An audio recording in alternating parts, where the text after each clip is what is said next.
70% of the taxes common man pay చేస్తున్నారు. So India common man ద్వారా run అవుతుంది. Common man or middle man earn చేసిన తర్వాత plan చేస్తాడు, బట్ బిజినెస్ మ్యాన్ ప్లాన్ చేసిన తర్వాత ఎర్న్ చేస్తాడు. క్యాష్ ట్రాన్సాక్షన్స్ అనేవి ఒకప్పుడు ఎంటర్టైన్ అయినా ఇప్పుడు కుదరదు.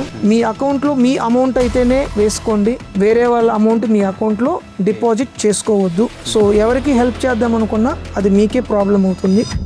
అగ్గిపెట్టి యూజ్ చేయడంతో మన జీవితం మొదలవుతుందండి. నైట్ పడుకునేటప్పుడు ఏసీ వేసుకునే వరకు ప్రతి ట్యాక్స్ తో ఇన్వాల్వ్ అయ్యింది. అయితే ఇక్కడ ఇందాక direct taxes, indirect taxes concept లో చూస్తే ఆన్ అన్ యావరేజ్ గా 50 to 60% of our income so taxes కి వెళ్ళిపోతుంది. ఇండియాలో more than 99% of startups 1 year, 2 year, 3 years కి కొలాప్స్ అవుతుంది. వన్స్ అది కనుక అన్ఎక్స్ప్లెయిన్డ్ ఇన్కమ్ కింద కనుక కేటగిరీ అయిందా, మీరు 82% of the tax on unexplained income you have to pay to the government. 100 crores కాదు, 1000 crores 1 lakh crores వచ్చినా సరే మీరు రూపాయి కూడా ట్యాక్స్ అనేది అగ్రికల్చర్ ఇన్కమ్ మీద పే చేయని అవసరం లేదు. ఇన్వెస్ట్మెంట్ డెసిషన్స్ అనేవి సో త్రూ అవుట్ ఇయర్ ఉండాలి, కానీ మార్చి మంత్ లో తీసుకోకూడదు.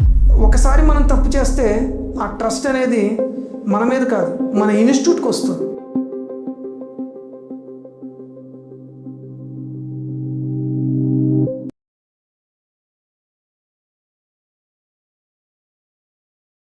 Sir welcome to my podcast. So thank you very much, చాలా దూరం నుంచి వచ్చినందుకు. Thank you Ayyappa garu. Sir మీ గురించి బ్రీఫ్గా మా ఆడియన్స్కి అర్థమయ్యేలాగా మీ జర్నీని అంతా ఒకసారి వాక్ త్రూ చేస్తారా? అయ్యప్ప గారు, నేను ఒక chartered accountant, managing partner Eluru and associates. నా సిఏ ప్రాక్టీస్ అనేది 2009లో స్టార్ట్ అయింది ఈ జర్నీ. సో చైల్డ్హుడ్ నుండి నేను చాలా సరదాగానే ఎంజాయ్ చేస్తూ వచ్చేవాడిని నా ఎడ్యుకేషన్ని. సో 2014లో పోస్ట్ గ్రాడ్యుయేషన్ కంప్లీట్ చేసిన తర్వాత నేను యాక్చువల్గా ఎడ్యుకేషన్ సైడ్ వెళ్దామన్న ఆలోచనలో సో కొన్ని కాలేజెస్కి ఇంటర్వ్యూస్కి వెళ్ళటం జరిగింది. అక్కడ కొంతమందిని అప్రోచ్ అయిన తర్వాత ఎడ్యుకేషన్ సైడ్లో ఉంటూనే why not for doing better than అన్న ఆలోచన నాకు రావడంతో నేను హైదరాబాద్ వెళ్ళాను ఆ టైంలో యాక్చువల్గా. సో హైదరాబాద్లో నాకు డిఫరెంట్ ఎక్స్పీరియన్స్ అనేది అక్కడ ఫేస్ చేశాను ఇంటర్వ్యూస్కి అటెండ్ అయిన తర్వాత. సో ఇది నా గోల్ అయితే కాదని నాకు అనిపించింది. సో అక్కడే నేను బిగ్ టర్న్ అనేది తీసుకొని మళ్ళీ బ్యాక్ టు ఎడ్యుకేషన్. సో ఆ విధంగా సిఏలోకి నేను ఎంటర్ అయ్యాను. వితిన్ 5 yearsలో ఫస్ట్ అటెంప్ట్లో నా సిఏని కంప్లీట్ చేశాను. ఓకే. సో ఈ విధంగా నా జర్నీ స్టార్ట్ అయింది.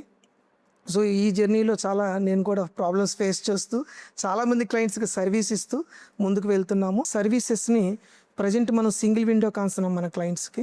అంటే నా మెయిన్ కోర్ థింకింగ్ ఎలా ఉంటుంది అంటే, ఒక క్లయింట్ మనల్ని అప్రోచ్ అవ్వాలంటే అతను బిజినెస్ చేసుకోవాలి, అతని ట్యాక్స్ ప్లానింగ్ నేను చేయాలి. సో తనకి దీని గురించి ఇబ్బంది ఉండకూడదు అన్న ఆలోచనలోనే మేము ఈ సెటప్ అంతా కూడా తీసుకురావడం జరిగింది. సో కోర్ ఫైనాన్షియల్ డెసిషన్స్ ఏదైతే ఉన్నాయో, కాంప్లెక్స్ ఫైనాన్షియల్ డెసిషన్స్ ఏదైతే ఉన్నాయో వాటిని సింప్లిఫై చేసి ప్రతి బిజినెస్ మ్యాన్కి, ప్రతి అసెస్సీకి దాన్ని ఈజీగా తన బిజినెస్లో కానీ తన జర్నీలో కానీ ఒక డెసిషన్ తీసుకునే విధంగా తనకు ఉపయోగపడాలన్నది మా ఫర్మ్ యొక్క మెయిన్ మోటివ్తో మేము వర్క్ చేయడం జరుగుతుంది. రియల్లీ మీ జర్నీ అంతా చాలా బాగా నచ్చింది. ఫార్చునేట్లీ ఎప్పటి నుంచో ఒక మంచి సిఏతో ఒక పాడ్కాస్ట్ ట్యాక్సెస్ మీద ఈ గవర్నమెంట్ చేసే థింగ్స్ని పీపుల్కి తెలిసేలా చేయడానికి ఒక అవేర్నెస్ కోసం చాలా రోజుల నుంచి వెయిట్ చేస్తున్నాం. So once again thank you very much for accepting hour invitation. Welcome Ayyappa garu. Sir వీలైనంత వరకు నా ఇంటెన్షన్, మా టీమ్ ఇంటెన్షన్ ఏంటి అంటే కామన్ పీపుల్కి అర్థమయ్యేలాగా ఈ పాడ్కాస్ట్ని చేయాలి అని. ఓకే. సో ఫస్ట్ క్వశ్చన్ ఇది అంటే very casual and very normal question. As an Indians, ఇండియాలో ఉన్న ఎవ్రీ సిటిజన్ ట్యాక్స్ కడుతున్నారు, అసలు మనం ట్యాక్స్ ఎందుకు కట్టాలి? Good question started. సో జనరల్గా మనం చూస్తే ఎనీ కంట్రీ అడ్మినిస్ట్రేషన్ అనేది రన్ అవుతుంది అంటే taxes is the back bone. So taxes లేకుండా ప్రజెంట్ ఏ కంట్రీ కూడా రన్ అవటం లేదు. కరెక్ట్. సో ఇండియా లాంటి డెవలపింగ్ కంట్రీకి ఈ ట్యాక్సేషన్ అనేది చాలా ఇంపార్టెంట్. అయితే ఇక్కడ ఫ్రస్ట్రేషన్ ఎక్కడ వస్తుంది అంటే, మనకు కావలసిన రిటర్న్ కనిపించినప్పుడే సో అసెస్సీకి ఆ ఫ్రస్ట్రేషన్ అనేది వస్తుంది. మరి నేను కట్టిన ట్యాక్స్ ఎక్కడికి వెళ్తుంది అన్నది ఇతని క్వశ్చన్. సో ఇక్కడ మనకేంటంటే సిస్టమ్ నుండి ఆ యొక్క అకౌంటబిలిటీ అనేది కనుక ఉన్నట్లయితే సో డెఫినెట్గా మనకు ట్యాక్స్ పే చేసిన వాళ్ళకి ఈ ట్యాక్స్ ఎక్కడ యూటిలైజేషన్ జరిగిందన్న క్లారిటీ వస్తుంది. సో ఇప్పుడు మనకి డిఫెన్స్ కావచ్చు, రైల్వేస్ కావచ్చు, లేదా సబ్సిడీస్, చాలామందికి సబ్సిడీస్ ఇస్తుంది గవర్నమెంట్. మరి ఇవన్నీ ఎక్కడి నుంచి వస్తాయంటే డెఫినెట్గా ట్యాక్సెస్ నుంచి మాత్రమే వస్తుంది. సో కాబట్టి it should be A back bone to the country. So ఇక్కడ అవేర్నెస్ అనేది కనుక ఉంది, అకౌంటబిలిటీ కనుక సిస్టమ్ ఫాలో అయితే ఎస్ డెఫినెట్గా ప్రతి ఒక్కరికి కూడా ట్యాక్స్ మనం కట్టాలి అన్న ఆలోచనలోనే ఉంటారు, కానీ ఎందుకు కట్టాలి అన్న ఆలోచన నుంచి బయటకు వస్తారు. సరే, ఇంకొక బేసిక్ క్వశ్చన్, అంటే ట్యాక్స్ కట్టాలి అని అంటే సబ్సిడీస్ ఇంకొకటి ట్రాన్స్పోర్టేషన్ వీటన్నిటికీ గవర్నమెంట్ మనకి ఇస్తుంది కాబట్టి ఫైన్. అసలు ట్యాక్స్ యూజువల్గా అంటే పల్లెటూరు వాడిని సార్ నేను. సో అంటే మా పల్లెటూరు వాళ్ళకు ఉన్న ఒక డౌట్ ఏంటి అంటే, వ్యవసాయం చేసే వాళ్ళకి కానీ వీళ్ళందరికీ ఓకే, ఉద్యోగాలు చేసే వాళ్ళు ట్యాక్సులు కడతారని అనుకుంటున్నాం. ఒక రైతు కూడా కడుతున్నారు, ఒక కూలి పని చేసే వాళ్ళు కూడా కడుతున్నారు. మేబీ రకరకాల వేస్లో వాళ్ళు, అంటే ఎక్కడెక్కడ గవర్నమెంట్ ట్యాక్స్ కలెక్ట్ చేస్తుంది? సో ఇక్కడ మనకి ఇన్కమ్ ట్యాక్స్ యాక్ట్లో స్పెసిఫిక్గా క్లియర్గా మనకి ఈ హెడ్స్ ఆఫ్ ఇన్కమ్ నుంచి, ఈ హెడ్స్ నుంచి కనుక ఇన్కమ్ వచ్చినట్లయితే మనం ట్యాక్స్ పే చేయాలని క్లియర్గా ఉంది. So first one is salaries. So డెఫినెట్గా మనకి శాలరీ వస్తే ఇన్కమ్ ట్యాక్స్ పే చేయాలి. Income from house property, so మన యొక్క ప్రాపర్టీస్ని రెంట్కి ఇచ్చిన, ఐదర్ కమర్షియల్ రెంట్ అవ్వచ్చు, లేకపోతే రెసిడెన్స్ అవ్వచ్చు, లేకపోతే ఈవెన్ ఓపెన్ ప్లాట్స్ కూడా మనం సమ్ టైమ్స్ ఎగ్జిబిషన్స్ కోసం రెంట్కి ఇస్తూ ఉంటాం. అటువంటప్పుడు కూడా ఇన్కమ్ ఫ్రమ్ హౌస్ ప్రాపర్టీ అని చెప్పేసి మనం ట్యాక్స్ పే చేయాలి. అలానే షేర్స్లో ఇన్వెస్ట్ చేస్తున్నారు, long term shares, short term shares కింద, అలానే గోల్డ్లో ఇన్వెస్ట్ చేస్తున్నారు, మ్యూచువల్ ఫండ్స్లో ఇన్వెస్ట్ చేస్తున్నారు. ఆ విధంగా అక్కడ క్యాపిటల్ గెయిన్ ట్యాక్స్ అనేది పే చేయాలి. ఏదో మనం ఎర్న్ చేసిన అమౌంట్ తీసుకెళ్ళి బ్యాంక్లో పెడుతున్నాం, అక్కడ ఫిక్స్డ్ డిపాజిట్ ఇంట్రెస్ట్ వస్తుంది, అలానే సేవింగ్స్ బ్యాంక్లో ఉన్న బ్యాలెన్స్ మీద ఇంట్రెస్ట్ వస్తుంది. సో ఈ విధంగా వాటి మీద కూడా ఇన్కమ్ ఫ్రమ్ అదర్ సోర్సెస్ కింద ట్యాక్సేషన్ అనేది జరుగుతుంది. సో అయితే అగ్రికల్చర్ ఇన్కమ్ అనేది కంప్లీట్గా మనకి ఎగ్జామ్షన్ అనేది ఇవ్వడం జరిగింది. And one thing is business are profession. So మనం అందరం చేస్తున్న వ్యాపారమే, ఈ వ్యాపారం మీద వచ్చే ప్రాఫిట్ మీద కూడా మనం ట్యాక్స్ పే చేయాలి. And finally agriculture income. So ఈ 5 హెడ్స్ కాకుండా అగ్రికల్చర్ ఇన్కమ్ అనేది సపరేట్ హెడ్. సో ప్యూర్లీ మనకి అగ్రికల్చర్ ఇన్కమ్ ఉంటే మనం ఎటువంటి ట్యాక్స్ పే చేయని అవసరం లేదు. గవర్నమెంట్ మిమ్మల్ని ఎక్కడ ట్యాక్స్ కట్టమంటలేదు. 100 crores కాదు, 1000 crores ఆర్ 1 lakh crores వచ్చినా సరే మీరు రూపాయి కూడా ట్యాక్స్ అనేది అగ్రికల్చర్ ఇన్కమ్ మీద పే చేయని అవసరం లేదు. బట్ ఈ రిమైనింగ్ 5 హెడ్స్లో మీరు ఎక్కడ కవర్ అయినా సరే, ఈవెన్ అగ్రికల్చర్ అయినా, ఇల్లిటరేట్ అయినా, so income is income for every one. So మనం ట్యాక్స్ పే చేయాల్సింది. సార్, ఇప్పుడు ఇవన్నీ ఇన్కమ్ వస్తే కట్టే ట్యాక్సెస్, ఇన్కమ్ రాకుండా డే టు డే మనం చేసే పర్చేసెస్ నుంచి కూడా కడతాం కదా, that is called indirect taxes. ఇప్పుడు మనం చెప్పుకునే 5 హెడ్స్ ఏదైతే ఉందో దోస్ ఆర్ డైరెక్ట్ ట్యాక్సెస్. అంటే క్లియర్గా మన పాకెట్లోంచి బయటకు వెళ్తుంది, తెలుస్తుంది మనకి. సార్ నాకు శాలరీ వచ్చింది కాబట్టి ఐ పెయిడ్, నాకు క్యాపిటల్ గెయిన్స్ వచ్చింది కాబట్టి ఐ పెయిడ్. సో నాకు తెలుస్తుంది, that called direct taxes.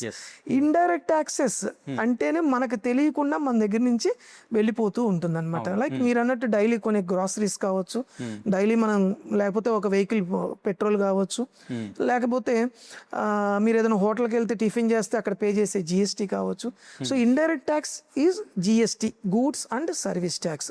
So ఇప్పుడు ఎర్లియర్గా అనుకోండి సర్వీస్ ట్యాక్స్, వ్యాట్ అవన్నీ ఉన్నాయి.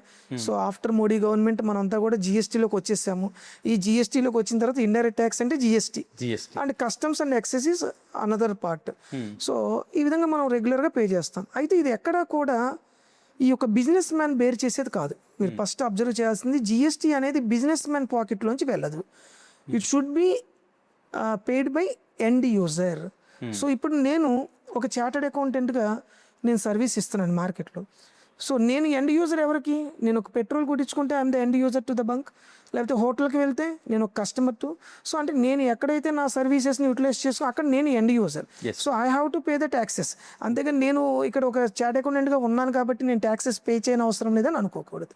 సో అయితే ఇక్కడ ఈ ట్యాక్సెస్ అన్నీ కూడా ఎండ్ యూజర్ దగ్గర నుంచి కలెక్ట్ చేసి గవర్నమెంట్కి పే చేయటం ఈ బిజినెస్ మ్యాన్ యొక్క అదే. అంటే simply is the middle man. So ఇక్కడ ఇతనికి ఎటువంటి ఇన్కమ్ ఉండదు, జస్ట్ ఈ collect and remittance to the government. So that is the part. So అంటే simply every human being are paying tax to the government, either through direct tax or through indirect tax. So government is accountable to people. So every person morning లేచిన దగ్గర నుంచి night పడుకునే వరకు ఏదో ఒక సిచ్యువేషన్లో tax pay చేస్తూనే ఉన్నాడు. ఇది ఒక ఈవెంట్ అయితే కాదు మనకి. సో ఇట్స్ అన్ ఎక్స్పీరియన్స్గా మనం ఫీల్ అవ్వాలి. సో ప్రతి ఒక్కరు కూడా ట్యాక్సెస్ ప్రతిరోజు పే చేస్తుంది. సార్, కామన్గా ఇండియాలో ట్యాక్స్ పేయర్స్ చేసే బిగ్గెస్ట్ మిస్టేక్ ఏంటి, ఆర్ మేబీ మిస్టేక్స్ ఏంటి? Any tax payer. So last minute decision. సింపుల్గా చెప్పాలంటే లాస్ట్ మినిట్ డెసిషన్స్ అనేవి వీళ్ళు ప్రాబ్లం ఫేస్ చేయడానికి అవకాశాన్ని ఇస్తారు. So tax planning are what ever maybe from the beginning of April ఉండాలి. సో కానీ అందరూ చేసేది ఏంటి, మార్చి మంత్ రాగానే వీళ్ళు ఏదో ట్యాక్స్ సేవింగ్ చేయటం కోసం ఇన్వెస్ట్మెంట్స్ చేయటం చేస్తూ ఉంటారు. ఈ ఇన్వెస్ట్మెంట్ అనేది రైట్ ప్రోడక్ట్ చూస్ చేసుకుంటే పర్లేదు. సో ఈ లాస్ట్ మినిట్ డెసిషన్స్ రష్గా తీసుకోవటం వల్ల చాలాసార్లు మనం రాంగ్ ప్రోడక్ట్ని సెలెక్ట్ చేసుకోవటమే జరుగుతుంది. సో కాబట్టి ఇన్వెస్ట్మెంట్ డెసిషన్స్ అనేవి సో త్రూ అవుట్ ఇయర్ ఉండాలి, కానీ మార్చి మంత్లో తీసుకోకూడదు. యా సార్, నాకున్న నాలెడ్జ్ని బట్టి అంత పెద్ద ఎక్స్పీరియన్స్ అండ్ ఎక్స్పర్టైజ్ నాకేం లేదు. బట్ నా అండర్స్టాండింగ్ ఏంటి అంటే ఇండియా డెవలప్ అవ్వకపోవటానికి వన్ ఆఫ్ ది రీజన్స్లో ఫినాన్షియల్ డిసిప్లిన్ లేకపోవటం కానీ, ఫినాన్షియల్ లిటరసీ లేకపోవటం కానీ, ఫినాన్షియల్స్ మీద స్కూల్ లెవెల్ నుంచి మనకి నాలెడ్జ్ లేకపోవటం కానీ అవ్వచ్చు. ఇండియన్స్ మనీ విషయంలో చేసే బిగ్గెస్ట్ మిస్టేక్స్ ఏంటి? Good sir. సో మీరు అన్నట్టు మన ఎడ్యుకేషన్ సిస్టంలో ఎక్కడా కూడా ఫైనాన్షియల్ అవేర్నెస్ అనేది లేదు. ఈవెన్ నేను రెగ్యులర్గా చాలామంది క్లయింట్స్తో డిస్కస్ చేస్తున్నప్పుడు their profile is very high, but their knowledge about the finance is very so that they are approaching me. సింపుల్గా చెప్పాలంటే ఇక్కడ మనం ఇలా ఈ క్వశ్చన్కి నేను ఆన్సర్ చేయాలి అంటే మనం ఎర్న్ చేస్తాం ఇన్కమ్ని, బట్ కానీ సేవ్ ఎలా చేయాలనేది మనకు క్లారిటీ ఉండదు. అంటే ఇక్కడ ఎక్స్పెండిచర్ని ఎప్పుడైతే మనం కంట్రోల్ చేస్తామో the remaining part will be called save. So కాబట్టి ఎర్న్ చేసిన వాళ్ళకి ఎలా సేవ్ చేయాలో తెలియకపోవటం, సేవ్ చేసిన వాళ్ళు ఎలా ఇన్వెస్ట్ చేయాలో తెలియకపోవటం.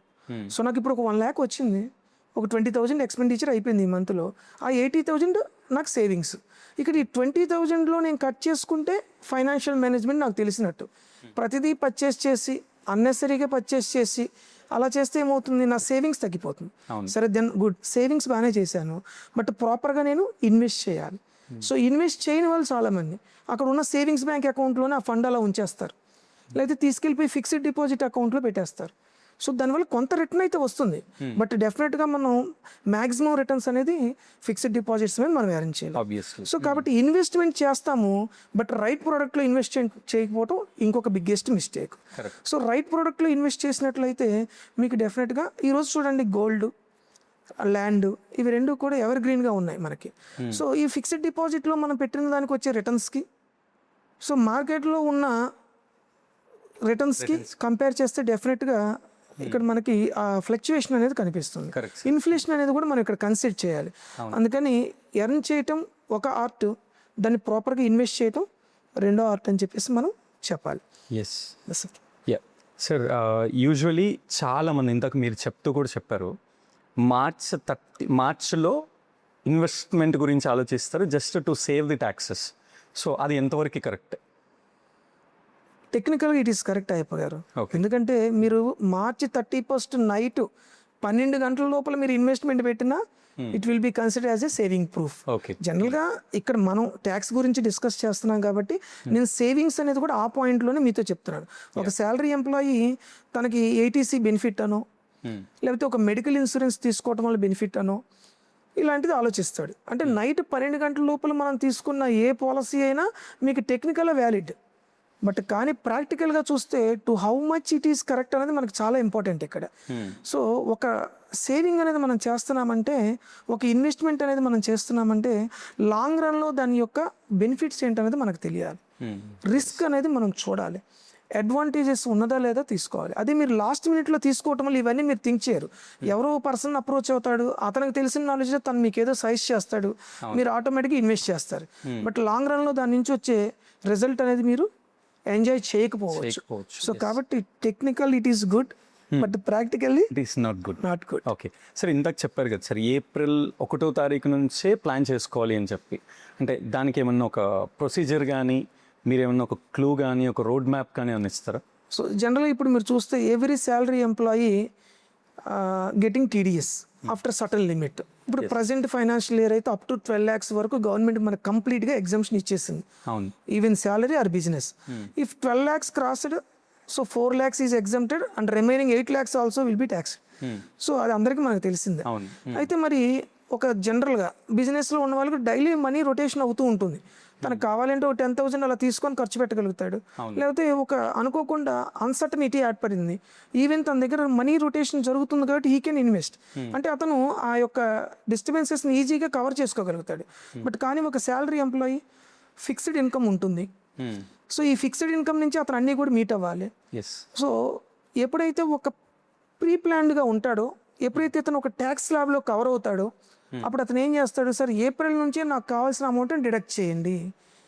సో జనరల్గా ఈ కంపెనీ హెచ్ఆర్స్ ఏం చేస్తుంటారంటే వాళ్ళు ఆప్షన్ ఇస్తారు, సార్ మీకు టీడీఎస్ ఇంత డిడక్ట్ అవుతుంది, అది మరి ఇయర్ మొత్తం డిడక్ట్ చేయమంటారా, లాస్ట్ 6 months డిడక్ట్ చేయమంటారా, ఆర్ లాస్ట్ 3 months డిడక్ట్ చేయమంటారా అని అడుగుతారు. సో ఇప్పుడు ఎవ్రీ ఇయర్ అనుకోండి గ్రాడ్యువల్గా మీ బర్డన్ తగ్గుతుంది.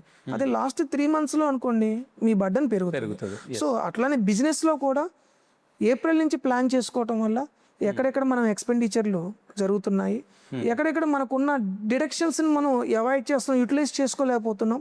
సో వాటిని కూడా మనం యూటిలైజ్ చేసుకుంటే మ్యాక్సిమైజ్ బెనిఫిట్స్ మనం ఎలా తీసుకోగలుగుతాం. సో శాలరీ అయినా బిజినెస్ అయినా ప్లానింగ్ అనేది సేమ్. సార్ మనం బిగినింగ్లో మాట్లాడుకున్నట్లు ఒక పర్సన్ కష్టపడుతున్నారు, జాబ్కి వెళ్తున్నారు అండ్ శాలరీ సంపాదిస్తున్నారు ఎవ్రీవేర్, అంటే టీడీఎస్ దగ్గర కానీ ఆర్ తన పర్చేసెస్లో కానీ ఇలా చాలా ప్లేసెస్లో ప్రతి చోట ట్యాక్స్ కడుతున్నాడు. సో ఇప్పుడు ఒక లిస్ట్ ఏమన్నా ఉంటుందా, అంటే దాన్ని డివైడ్ చేసుకోవడానికి, తను అర్థం చేసుకోవడానికి, ఇందాక మీరు డైరెక్ట్ అండ్ ఇండైరెక్ట్ అని చెప్పారు, దాన్ని ఇంకా మనం ఏమైనా స్ప్లిట్ చేసి బ్రేక్ డౌన్ ఏమైనా చేయడానికి ఉంటుందా? జనరల్గా ఇందాక నేను చెప్పినట్టుగా ఈ 5 heads నుంచే మనకు ట్యాక్స్ అనేది గవర్నమెంట్ కలెక్ట్ చేయడం జరుగుతుంది. మనకు 2 types of taxes, direct and indirect taxes అని చెప్పేసి అనుకున్నాం. సో శాలరీస్ వస్తే మీరు ఇన్కమ్ ట్యాక్స్ పే చేయాలి. Capital gain tax on short term or long term capital gain investments మీద మనం పే చేయాలి. ప్రాపర్టీ రిజిస్ట్రేషన్ చేయించుకుంటే అక్కడ స్టాంప్ డ్యూటీ పే చేయాలి. సో అట్లా మీరు ఒకవేళ రెస్టారెంట్కి వెళ్తే ఈవెన్ జిఎస్టీ పే చేయాలి. సో మ్యానుఫ్యాక్చరింగ్ గూడ్స్ మీద ఆ excise, customs duties from import అయిన గూడ్స్ మీద మనం పే చేయాల్సి ఉంటుంది. ఇవన్నీ డిఫరెంట్ కాన్సెప్ట్లో మనం చూడాలి. సో ఈ విధంగా ప్రతి హెడ్లో కూడా ట్యాక్సెస్ అనేది ఉన్నాయి. అంటే ఇప్పుడు కామన్ మ్యాన్ ఆర్ ఒక ఎంప్లాయ్ అనుకునేది ఏంటి అంటే సార్, జనరల్గా వాళ్ళతో మాట్లాడుతున్నప్పుడు వాళ్ళు అంటుంది ఏంటి అంటే, మనం సంపాదిస్తూ ట్యాక్స్ కడుతున్నామా లేకపోతే ట్యాక్స్ కట్టడానికి సంపాదిస్తున్నామని అంటున్నారు. సో దాని మీద మీ కామెంట్ ఏంటి? సార్ ఇక్కడ సిస్టమ్ సర్వైవ్ అవ్వాలంటే ఇందాక మనం అనుకున్నట్టుగా ఇండియన్ లాంటి కంట్రీకి tax is the back bone. So taxes లేనిది మన కంట్రీ నడవదు. సో అటువంటప్పుడు డెఫినెట్గా ఒక సిస్టమ్ సర్వైవ్ అవ్వాలి అంటే మనం కాంట్రిబ్యూట్ చేయాల్సిందే. ఈ పాయింట్లో డెఫినెట్గా మిడిల్ క్లాస్ అనేవాళ్ళు కంపేరిటివ్ విత్ కార్పొరేట్స్ మనం ఎక్కువ కాంట్రిబ్యూషన్ చేస్తున్నాం ట్యాక్సేషన్లో. సో సరే, ఎలాగో మీరు వచ్చింది కాబట్టి కంటిన్యూషన్ క్వశ్చన్ ఏంటి అంటే, ఇప్పుడు ఇక్కడ రీసెంట్గా ఉన్న ప్రభుత్వం కావచ్చు, అంతకుముందు ప్రభుత్వం కావచ్చు, లేదా ఎవరైనా ఏ ప్రభుత్వం వచ్చినా మీరు కంపెనీ పెట్టండి, మేము 99 రూపాయలకి ల్యాండ్ ఇచ్చేస్తాం, లేదా 1 రూపీకి ల్యాండ్ ఇచ్చేస్తాం అని చెప్పి కార్పొరేట్స్కి ఏమో పెద్దపీఠం వేసేస్తున్నారు. కానీ ఇండియా నడుస్తున్నదేమో కామన్ మ్యాన్ వల్ల అని మీరే చెప్తున్నారు. సో మరి కామన్ మ్యాన్కి ఇలాంటి ఫీచర్స్ ఏమి ఇవ్వట్లేదు కదా సార్? ప్రతి ఒక్కరికి ఫీచర్స్ ఉన్నాయండి. ఇక్కడ యాక్ట్లో ఎక్కడా కూడా అతను కామన్ మ్యానా లేకపోతే కార్పొరేటా అన్న డిఫరెన్సెస్ లేవు. సో ఇద్దరు ఈక్వలే యాక్ట్లో. ఇక్కడ ఒకటే ఒక డిఫరెన్స్ అయితే, common man or middle man earn చేసిన తర్వాత ప్లాన్ చేస్తాడు, బట్ బిజినెస్ మ్యాన్ ప్లాన్ చేసిన తర్వాత ఎర్న్ చేస్తాడు. దట్ ఈస్ ద డిఫరెన్స్ మనం ఇక్కడ పాయింట్ చూస్తే. సో ఇక్కడ కామన్ మ్యాన్కి ఆ యొక్క ప్రొవిజన్స్ని తను ఇన్కార్పొరేట్ చేసుకునే ఫెసిలిటీస్ లేవు. బికాస్ ఒక ఎగ్జాంపుల్ శాలరీ పర్సన్ తీసుకున్నాం, మీకు ఎటువంటి ఎగ్జామ్షన్స్ లేవు, ఓన్లీ ఏటీసీ బెనిఫిట్స్ తప్ప. అంటే లైఫ్ ఇన్సూరెన్స్ అను, చిల్డ్రన్ స్కూల్ ఫీజు అను, మ్యూచువల్ ఫండ్స్, ఫిక్స్డ్ డిపాజిట్స్ ఇట్లాంటివి, లేదా నేషనల్ ఎన్ఎస్సి సర్టిఫికేట్స్, లేదా స్టాంప్ డ్యూటీ. సరే, ఇది కూడా మొత్తం టోటల్గా మనకి ఇయర్లో అయిన ఖర్చు అంతా మనం క్లెయిమ్ చేసుకోవచ్చా అంటే లేదు. మ్యాక్సిమం 1.5 lakh వరకు మాత్రమే ఉంది. బట్ ఒక బిజినెస్ ఆర్గనైజేషన్తో, ఒక కార్పొరేట్స్తో మనం కంపేర్ చేస్తే వాళ్ళకి వేరియస్ ప్రొవిజన్స్ ఉన్నాయి. వాళ్ళు ఎక్స్పెండిచర్ని క్లెయిమ్ చేసుకోవచ్చు. ఓకే, సో మ్యాక్సిమం డిడక్షన్స్ ఏదైతే అవైల్ చేసుకోవచ్చో యాజ్ పర్ యాక్ట్ వాళ్ళు చేసుకోవచ్చు. లేదా వాళ్ళ యొక్క ఫైనాన్షియల్ స్ట్రక్చర్, అంటే ఆ వస్తున్న ఇన్కమ్ స్ట్రక్చర్ని వాళ్ళు మార్చుకోవచ్చు. So by incorporating companies, LLPs, so వీటి ద్వారా వాళ్ళ స్ట్రక్చర్ని డిజైన్ చేసుకోవటం వల్ల వీళ్ళు మనకు గ్రో అయినట్టు కనిపిస్తుంది. Yes. ఇక్కడ మనమేమో ఎక్కువ ట్యాక్స్ పే చేస్తున్నాం, మనకి ఎటువంటి బెనిఫిట్స్ లేవని మనం అనుకుంటున్నాము. సో మేము కూడా లాస్ట్ 4-5 ఇయర్స్ నుంచి ఎక్స్పెక్ట్ చేస్తున్నాం గవర్నమెంట్ దగ్గర నుంచి శాలరీ ఎంప్లాయీస్ కూడా ఇటువంటి బెనిఫిట్ ఉంటే బాగుంటుంది. ఎందుకంటే మన దగ్గర 1 crore శాలరీ వచ్చి రిటర్న్స్ ఫైల్ చేసే ఎంప్లాయీస్ కూడా ఉన్నారు. లిటరల్గా 30 to 40 lakhs ట్యాక్స్ పే చేయాలి. మనం చూస్తే gross 1 crore, but on hand 60 lakhs. So మాకు తెలుస్తుంది వాళ్ళ పెయిన్ ఎంత ఉంటుంది అన్నది. ఎస్. సో వాళ్ళకు కూడా కొంత వెసులుబాటు అనేది యాక్ట్లో వస్తుందని మేము ఎక్స్పెక్ట్ చేస్తున్నాం, కానీ ఎవ్రీ బడ్జెట్లో వెయిట్ చేయడమే జరుగుతుంది. ఓకే సార్, కామన్ మ్యాన్ వైపు నుంచి అడుగుతున్న క్వశ్చన్ సార్. ఇండియాలో గవర్నమెంట్కి easiest customers middle class people. Because వాళ్ళు రెసిస్ట్ చేయలేరు, వాళ్ళు ఎస్కేప్ అవ్వలేరు, వాళ్ళు తప్పించుకోలేరు. ఎలా తప్పించుకోవాలో పాపం తెలియని కూడా తెలియదు. బట్ కార్పొరేట్స్ మాత్రం లేదా బిజినెస్ ఓనర్స్ మాత్రం చాలా చక్కగా లీగల్గా ట్యాక్స్ని తప్పించుకుంటారు అని చాలామంది చెప్తుంటే విన్నాను. సో అంటే దీని మీద మీ కామెంట్ ఏంటి? అండ్ కామన్ మ్యాన్ ట్యాక్స్ని తగ్గించుకోవడానికి ఏమైనా సీక్రెట్స్ ఏమైనా ఉన్నాయా? సరే, ఇక్కడ ట్యాక్స్ ఎస్కేప్ అవటం అనేది కరెక్ట్ వర్డ్ అయితే కాదండి, జస్ట్ స్ట్రక్చర్. సో అది మనం ఇక్కడ రెండుగా చూస్తే ఇటు individuals other than individuals. So ఇండివిజువల్స్కి మన యాక్ట్లో కొన్ని ప్రొవిజన్స్ మాత్రమే వాళ్ళని సపోర్ట్ చేస్తున్నాయి. అందువల్ల మనం మెజారిటీ ఆఫ్ ది ట్యాక్స్ అనేది ఈ పర్సన్స్ నుంచి వెళ్ళటం జరుగుతుంది. బట్ అదర్ దాన్ ఇండివిజువల్ మనకి చాలా ప్రొవిజన్స్ ఉన్నాయి.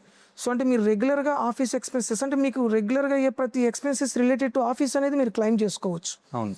మీరు కారు యూస్ చేస్తున్నట్లయితే ఆ ఎక్స్పెన్సెస్ని మీరు క్లెయిమ్ చేసుకోవచ్చు, రెంట్ క్లెయిమ్ చేసుకోవచ్చు, శాలరీస్ క్లెయిమ్ చేసుకోవచ్చు. అంటే దీనివల్ల ప్రాఫిట్ అనేది తగ్గుతుంది, దానివల్ల ట్యాక్స్ తగ్గుతుంది, కానీ అక్కడ అదర్ సీక్రెట్ అనేది ఏం లేదు. ఓకే. సో అట్లాంటి డైవర్సిఫికేషన్, ఇన్కమ్ డైవర్సిఫికేషన్. అంతేగాని ఇక్కడ మనం ఇన్కమ్ ఎస్కేప్ చేయట్లేదండి, ఇన్కమ్ డైవర్సిఫికేషన్ అంటే డిఫరెంట్ స్ట్రక్చర్లో ఇన్వెస్ట్ చేస్తున్నాము. ఎస్. సో ఇక్కడ కంపెనీస్ని ఫ్లోట్ చేయటం, ఆ విధంగా మనకున్న ఎక్స్పెండిచర్ని కంపెనీస్ ద్వారా క్లెయిమ్ చేసుకోవటం, ఒక ఎల్ఎల్పిని ఫ్లోట్ చేయటం, అక్కడ కూడా మనం కొంత ప్లాన్ చేసుకోవటం.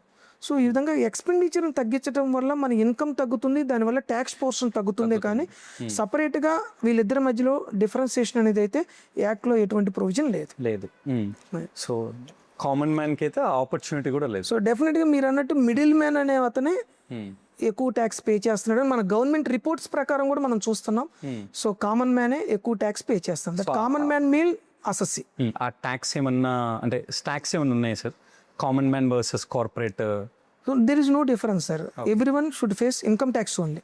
ఇన్కమ్ ట్యాక్స్ కదా సార్, అంటే కామన్ మ్యానే ఎక్కువ పే చేస్తున్నారు అంటున్నారు కదా. సో కామన్ మ్యాన్ చేస్తున్న పర్సంటేజ్ ఎంత, కార్పొరేట్ చేస్తున్న percentage? So definitely 70% of the taxes common man pay చేస్తున్నారు. సో ఇండియా కామన్ మ్యాన్ ద్వారా రన్ అవుతుంది. Okay, not by corporate. But common man corporates run చేస్తున్నారని ఫీల్ అవుతున్నాం సార్. మీరు చూస్తే కామన్ మ్యానే కార్పొరేట్ని రన్ చేస్తున్నాడు, because corporate is not the separate one. So it is incorporated by the person it self. Okay. So ఎప్పుడైతే there is a difference, అప్పుడు మాత్రమే common man and company is the difference అని చెప్పేసి వస్తుంది, కానీ otherwise company is also run by the common man. అందుకే నేను మీకు చెప్పాను. So structural investment and investment decisions, these are the investment decisions only. So మనకు వచ్చిన ఇన్కమ్ని ఏ విధంగా మనం ఇన్వెస్ట్ చేస్తే రిటర్న్ వస్తుంది, ఏ విధంగా ఎక్స్పెండిచర్ని క్లెయిమ్ చేయాలి. అంటే ఎవరికి ఇప్పుడు ఫర్ ఎగ్జాంపుల్ ఈ యాక్ట్లో మన పర్సన్కి అవకాశం లేదు, కానీ కంపెనీ ఇన్కార్పొరేట్ చేస్తే అవకాశం ఉంది, కాబట్టి we can go there. So ఆ విధంగా మనం ఎగ్జామ్షన్ ఎంజాయ్ చేసినట్లయితే డెఫినెట్గా మీకు ట్యాక్సేషన్ అనేది తగ్గుతుంది. ఓకే. అది మరి నిజమో కాదో తెలియదు, కానీ అంటే నాకు ఏదేదో స్ట్రైక్ అవుతుంది. ఏంటి అంటే మీరు చెప్తున్న దాన్ని బట్టి కామన్ మ్యాన్ కార్పొరేట్స్ని రన్ చేస్తున్నారు, కార్పొరేట్స్ ఏమో గవర్నమెంట్ని రన్ చేస్తున్నారు. Yeah, okay. యా సార్, పేదవాళ్ళు మిడిల్ క్లాస్ పీపుల్ ఏమో ఐటీఆర్స్ అన్న ఓ రిటర్న్స్ ఫైల్ చేయాలి అన్న షివర్ అయిపోతూ భయపడుతూ ఉంటారు. బికాస్ రేషన్ కార్డు పోయిద్దేమో, లేదా మన ఆరోగ్యశ్రీ కార్డు పోయిద్దేమో, లేకపోతే ఇంట్లో వాళ్ళు ఎవరైనా పెన్షన్ పీపుల్ ఉంటే పెన్షన్ పోయిద్దేమో అని బాధపడుతూ ఉంటారు. బట్ రిచ్ పీపుల్ కానీ, హెచ్ఎన్ఐస్ కానీ, బిజినెస్ ఓనర్స్ కానీ ఐటీఆర్ కొంతమంది ఎక్కువ ఫైల్ చేద్దాం అని కూడా చాలా మంది చాలా ప్రాపర్గా ఐటీఆర్స్ వేస్తూ ఉంటారు. అండ్ నాకు తెలిసింది ఏంటి అంటే ఐటీఆర్స్ ప్రాపర్గా ఫైల్ చేయటం వల్ల కొన్ని బెనిఫిట్స్ కూడా ఉంటాయి అని another side of the coin. అసలు ఆ బెనిఫిట్స్ ఏంటి? సార్, ఇన్కమ్ ట్యాక్స్ రిటర్న్ అనేది ఒక ఫైనాన్షియల్ ఐడెంటిటీ. సో ఫస్ట్ దాని నుండి వచ్చే బెనిఫిట్స్ ఎక్కువ, బికాజ్ ల్యాక్ ఆఫ్ అవేర్నెస్ మనం ఏంటంటే ఇన్కమ్ ట్యాక్స్ రిటర్న్ ఫైల్ చేయటం వల్ల ఈ అడ్వాంటేజెస్ ఏదో మిస్ అవుతామని చెప్పి అనుకుంటాం. కానీ కరెక్ట్ అవేర్నెస్ ఉంటే ఇన్కమ్ ట్యాక్స్ రిటర్న్ ఫైల్ చేయటమే కరెక్ట్. ఈ గవర్నమెంట్ బెనిఫిట్స్ అనేవన్నీ వాళ్ళు ఏదో ఒక టైం ఫ్రేము లేకపోతే ఒక బిలో ద పావర్టీ లైన్ అనో ఏదో వాళ్ళ యొక్క ఫైనాన్షియల్ డెసిషన్స్ని బేస్ చేసుకొని డిజైన్ చేసుకునే, కానీ యాక్ట్లో ఎక్కడ కూడా ఒక రిటర్న్ ఫైల్ చేస్తే రేషన్ కార్డు పోవాలనో, ఒక రిటర్న్ ఫైల్ చేస్తే ఈ కార్డు మిస్ అవ్వాలనో లేదు. సో ఇక్కడ మనం చూడాల్సింది ఏంటంటే, మీరు ఫ్యూచర్లో ఏదైనా ఒక లోన్కి వెళ్ళాలన్నా, ఒక బిజినెస్ సెటప్ చేయాలన్నా, ఒక వీసా కన్సల్టేషన్ ఒక వీసా అప్రూవల్ కావాలన్నా డెఫినెట్గా ఐటీ రిటర్న్ అనేది మ్యాండేటరీగా అవసరం అవుతుంది. సో ఎప్పుడైతే ఇన్కమ్ ఉందో అప్పుడు ఇన్కమ్ ట్యాక్స్ రిటర్న్ అనేది ఫైల్ చేయాల్సి ఉంటుంది. సో ఈ యొక్క రిటర్న్స్ ఫైల్ చేసే టైంలో ఎక్కువ మంది చేస్తుంది ఏంటంటే, వాళ్ళకి లేని ఇన్కమ్ను కూడా చూపించి ఫైల్ చేయడం జరుగుతుంది. సో ఇటువంటిప్పుడే రియల్గా ఈ below poverty level of people ఎవరైతే ఉన్నారో they are affecting by the government decisions. So ఇప్పుడు రియల్గా నాకు ఇన్కమ్ లేదు, ఒక 2 lakhs కన్నా ఇన్కమ్ లేదు, బట్ కానీ నేను ఒక 7 lakhsకి రిటర్న్ ఫైల్ చేస్తే నాకు హౌసింగ్ లోన్ ఒక 30 lakhs వస్తుంది, నాకు కార్ లోన్ వస్తుంది అని ఎవరో చెప్తారు. దాన్ని బేస్ చేసుకుని వీళ్ళు ఏం చేస్తారు, ఇన్కమ్ తక్కువ ఉన్నా కూడా ఇన్కమ్ ఎక్కువ చూపించి రిటర్న్స్ ఫైల్ చేస్తారు. సో దానివల్ల ఈ గవర్నమెంట్ డెసిషన్స్ ఏంటి, బిలో ద పావర్టీ లైన్ ఉన్న వాళ్ళకి మాత్రం మేము గవర్నమెంట్ బెనిఫిట్స్ ఇస్తాం. చిల్డ్రన్స్కి ఎడ్యుకేషన్ అలవెన్స్ అనో, లేకపోతే మీరు అన్నట్టు ఆరోగ్యశ్రీ అనో, లేకపోతే ఇంకొకటి ఇస్తున్నారు. దానివల్ల వీళ్ళు అది మిస్ అవుతారు. సో రియల్ ఇన్కమ్ ఉన్నప్పుడు ఎస్కేప్ అవ్వలేము, డెఫినెట్గా ఇన్కమ్ ట్యాక్స్ రిటర్న్ ఫైల్ చేయాల్సిందే. అవును. సార్ రీసెంట్గా ఒక ఎంపీ పార్లమెంట్లో రాఘవ అనే ఒక ఎంపీ చాలా మంచి క్వశ్చన్ ఒక రైజ్ చేశారు. సో చాలా మంచి క్వశ్చన్ ఒకటి రైజ్ చేశారు. అది మంచిది అని మేము అనుకుంటున్నాం, అది వ్యాలిడ్ అని మేము అనుకుంటున్నాం. దాన్ని సోషల్ మీడియాలో టూ మచ్ వైరల్ కూడా చేస్తున్నాం. అండ్ చాలా డిస్కషన్స్ జరుగుతున్నాయి, అందరూ ఆలోచించడం మొదలుపెట్టారు. సో పాయింట్ ఏంటి అంటే సార్, మన జియో అవ్వచ్చు, ఎయిర్టెల్ అవ్వచ్చు, who ever it may be service providers 1 month అని చెప్పి 28 daysకి సర్వీస్ ఇస్తున్నారు, రీఛార్జ్ సర్వీస్. 12 monthsకి కట్టాల్సిన రీఛార్జ్ మనం 13 monthsకి ఎక్స్ట్రా పే చేస్తున్నాం, అది ఒక వ్యాలిడ్. అండ్ ఇంకొకటి ఏంటి అంటే, ఆ 28 days తర్వాత ఇన్కమింగ్ కాల్స్ కూడా ఆఫ్ చేస్తున్నారు. కొంతమంది 1 day ఆపుతున్నారు, కొంతమంది ఇమీడియట్గా ఆపుతున్నారు. సో దానివల్ల ఓటీపీస్ ఆగిపోతున్నాయి, ఎమర్జెన్సీ ఇన్కమింగ్ కాల్స్ కూడా ఆగిపోతున్నాయి. అండ్ తను రైజ్ చేసిన అండ్ చాలా ప్రాపర్గా రైజ్ చేసిన ఒక ఇంపార్టెంట్ థింగ్ ఏంటి అంటే, ఫోన్ నాదే వారు ఫోన్ కామన్ మ్యాన్దే, సిమ్ కూడా కొనుక్కుంటున్నాడు. అలాంటప్పుడు ఇన్కమింగ్ కాల్స్ అంటే అవుట్ గోయింగ్ కాల్స్ అంటే ఫైన్, ఇన్కమింగ్ కాల్స్ ఆపడానికి వాళ్ళు ఎవరు? సో ఎయిర్టెల్ అయినా జియో అయినా వాళ్ళకి ఎక్కడ రైట్ ఉంది? దానివల్ల నేను చాలా లాస్ అవుతున్నాను కదా, ఓటీపీస్ లాస్ అవుతున్నాను, ఎమర్జెన్సీ కాల్స్ లాస్ అవుతున్నాను అని చెప్పారు. దాని మీద మీ కామెంట్ ఏంటి? సరే, జనరల్గా చూస్తే కామన్ లాంగ్వేజ్లో అందరూ 1 month రీఛార్జ్ అనేది అలవాటు అయిపోయింది. సో మంత్లీ రీఛార్జ్ చేస్తున్నామన్న ఈ పదం ఏదైతే ఉందో ఇది వాడుక భాషలోకి వచ్చేసింది అందరికీ కూడా. కానీ మీరు ప్లాన్ వ్యాలిడిటీని చూస్తే రీఛార్జ్ చేసేటప్పుడు 28 days అని ఉంటుంది. రియల్గా మీరు అన్నట్టు 31 days or 30 days or monthly recharge అనేది వాళ్ళు వాడి మనకు 28 days రీఛార్జ్ ఇస్తే సో ఇది ఇష్యూనే. కానీ అలా జరగట్లేదు. సో అందరూ కామన్ లాంగ్వేజ్లో 1 month రీఛార్జ్ అని అడుగుతున్నాం, కానీ అక్కడ ఉంది ప్యాకేజ్ 28 days, వాళ్ళు ఇస్తాం 28 days. ఇంకా సెకండ్ మీరు అన్నట్టు అవుట్ గోయింగ్ అనేది ఆటోమేటిక్గా ఎలా అయినా ఆగిపోతుంది, బట్ ఇన్కమింగ్ కూడా ఆపటం అంటే ఆలోచించాలి. సో అది అందరికీ బడ్డనే. సో ఈవెన్ ఇప్పుడు మా ఇంట్లోనే నాకు 4 phones ఉన్నాయి, 4 SIMs ఉన్నాయి, ప్రతి రీఛార్జ్ చేయాలనే కష్టమే.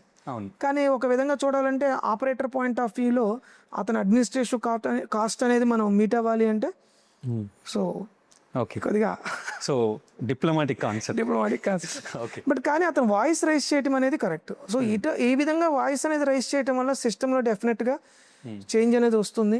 అది 100% కామన్ మ్యాన్కి సో యూజ్ అవుతుంది, తనకు ఒక బెనిఫిట్ అవుతుంది.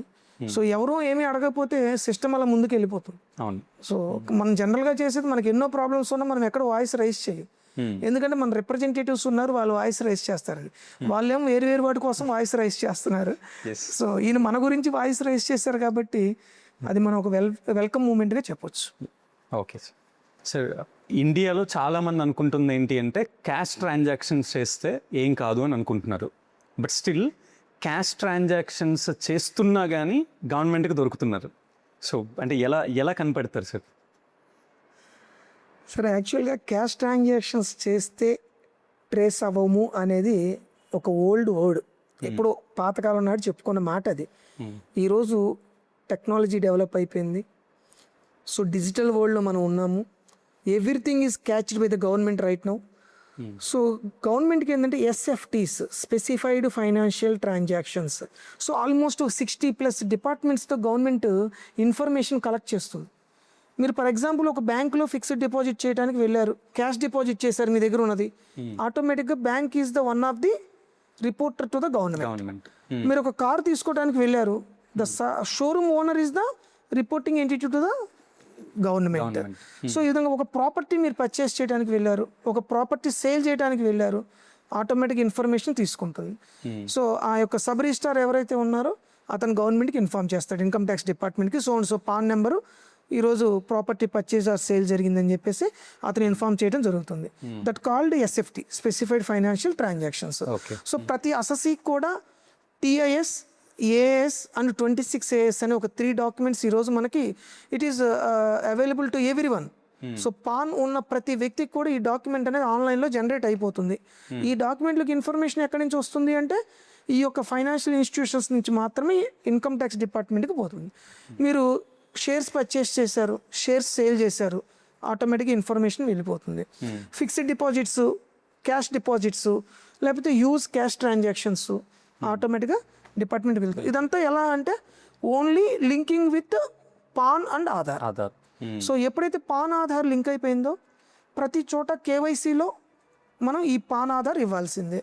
షేర్స్లో ఇన్వెస్ట్మెంట్ పెడదామంటే డీమేట్ అకౌంట్కి పాన్ ఆధార్ ఇవ్వాలి, బ్యాంక్ అకౌంట్ ఓపెన్ చేయాలంటే పాన్ ఆధార్ ఇవ్వాలి, ప్రాపర్టీకి పాన్ ఆధార్ ఇవ్వాలి, కార్ పర్చేస్ చేయాలంటే పాన్ ఆధార్ ఇవ్వాలి, సో ఒక క్రెడిట్ కార్డు కావాలంటే పాన్ ఆధార్ ఇవ్వాలి. సో కాబట్టి మీ యొక్క టోటల్ ఎక్స్పెండిచర్ అనేది ఆ విధంగా ఇన్ఫర్మేషన్ కలెక్ట్ చేయడం జరుగుతుంది. సో మీరు ఎక్కడ ఎస్కేప్ అవడానికైతే అవకాశం లేదు. ఈ పాన్ ఆధార్ లింకింగ్ ద్వారా ఈ ఇన్ఫర్మేషన్ కలెక్ట్ చేయడంతో ఇన్ఫర్మేషన్ అయిపోయిందా అంటే ఎవరైతే ఇన్కమ్ ట్యాక్స్ రిటర్న్ ఫైల్ చేయలేదు అనేది సిస్టమ్ ఆటోమేటిక్గా క్యాచ్ చేస్తుంది.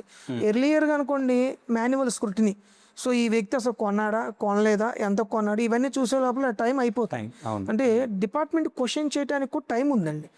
So only with in 8 years from the filing date అప్పుడు మాత్రమే ఇన్కమ్ ట్యాక్స్ మిమ్మల్ని క్వశ్చన్ చేస్తుంది, మీరు ఈ ట్రాన్సాక్షన్కి ఎక్స్ప్లెనేషన్ ఇవ్వండి అని.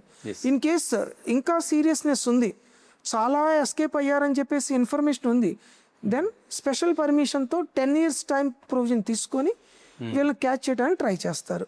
సో ఇండియాలో ఇప్పుడు ఒక చిన్న క్లిక్తో ప్రతి ఒక్కళ్ళ యొక్క ఫైనాన్షియల్ ట్రాన్సాక్షన్స్ని గవర్నమెంట్ బయటికి తీయగలదు. సో ఆ విధంగా తీసినప్పుడు ఆటోమేటిక్గా మీకు నోటీసులు అనేది జనరేట్ అయిపోతుంది. సో కాబట్టి క్యాష్ ట్రాన్సాక్షన్స్ చేస్తే సేఫ్ అనేది అయితే ఓల్డ్. సో అది రిస్క్తో కూడిందే, అలా చేయొద్దు. We can't escape. సార్ ఇప్పుడు నోటీస్ అని ఒక పదం వాడారు sir. So even general people ఈ మధ్యకాలంలో ఒకప్పుడు మన మీద ఎఫ్ఐఆర్ వస్తే లైఫ్ స్పాయిల్ అని ఎలా అయితే అనేవాళ్ళు, పోలీస్ కేసు పడితే, ఇప్పుడు ఇన్కమ్ ట్యాక్స్ నోటీస్ వస్తే లైఫ్ స్పాయిల్ అయిపోయినట్లే అని కొంతమంది భయపడుతున్నారు.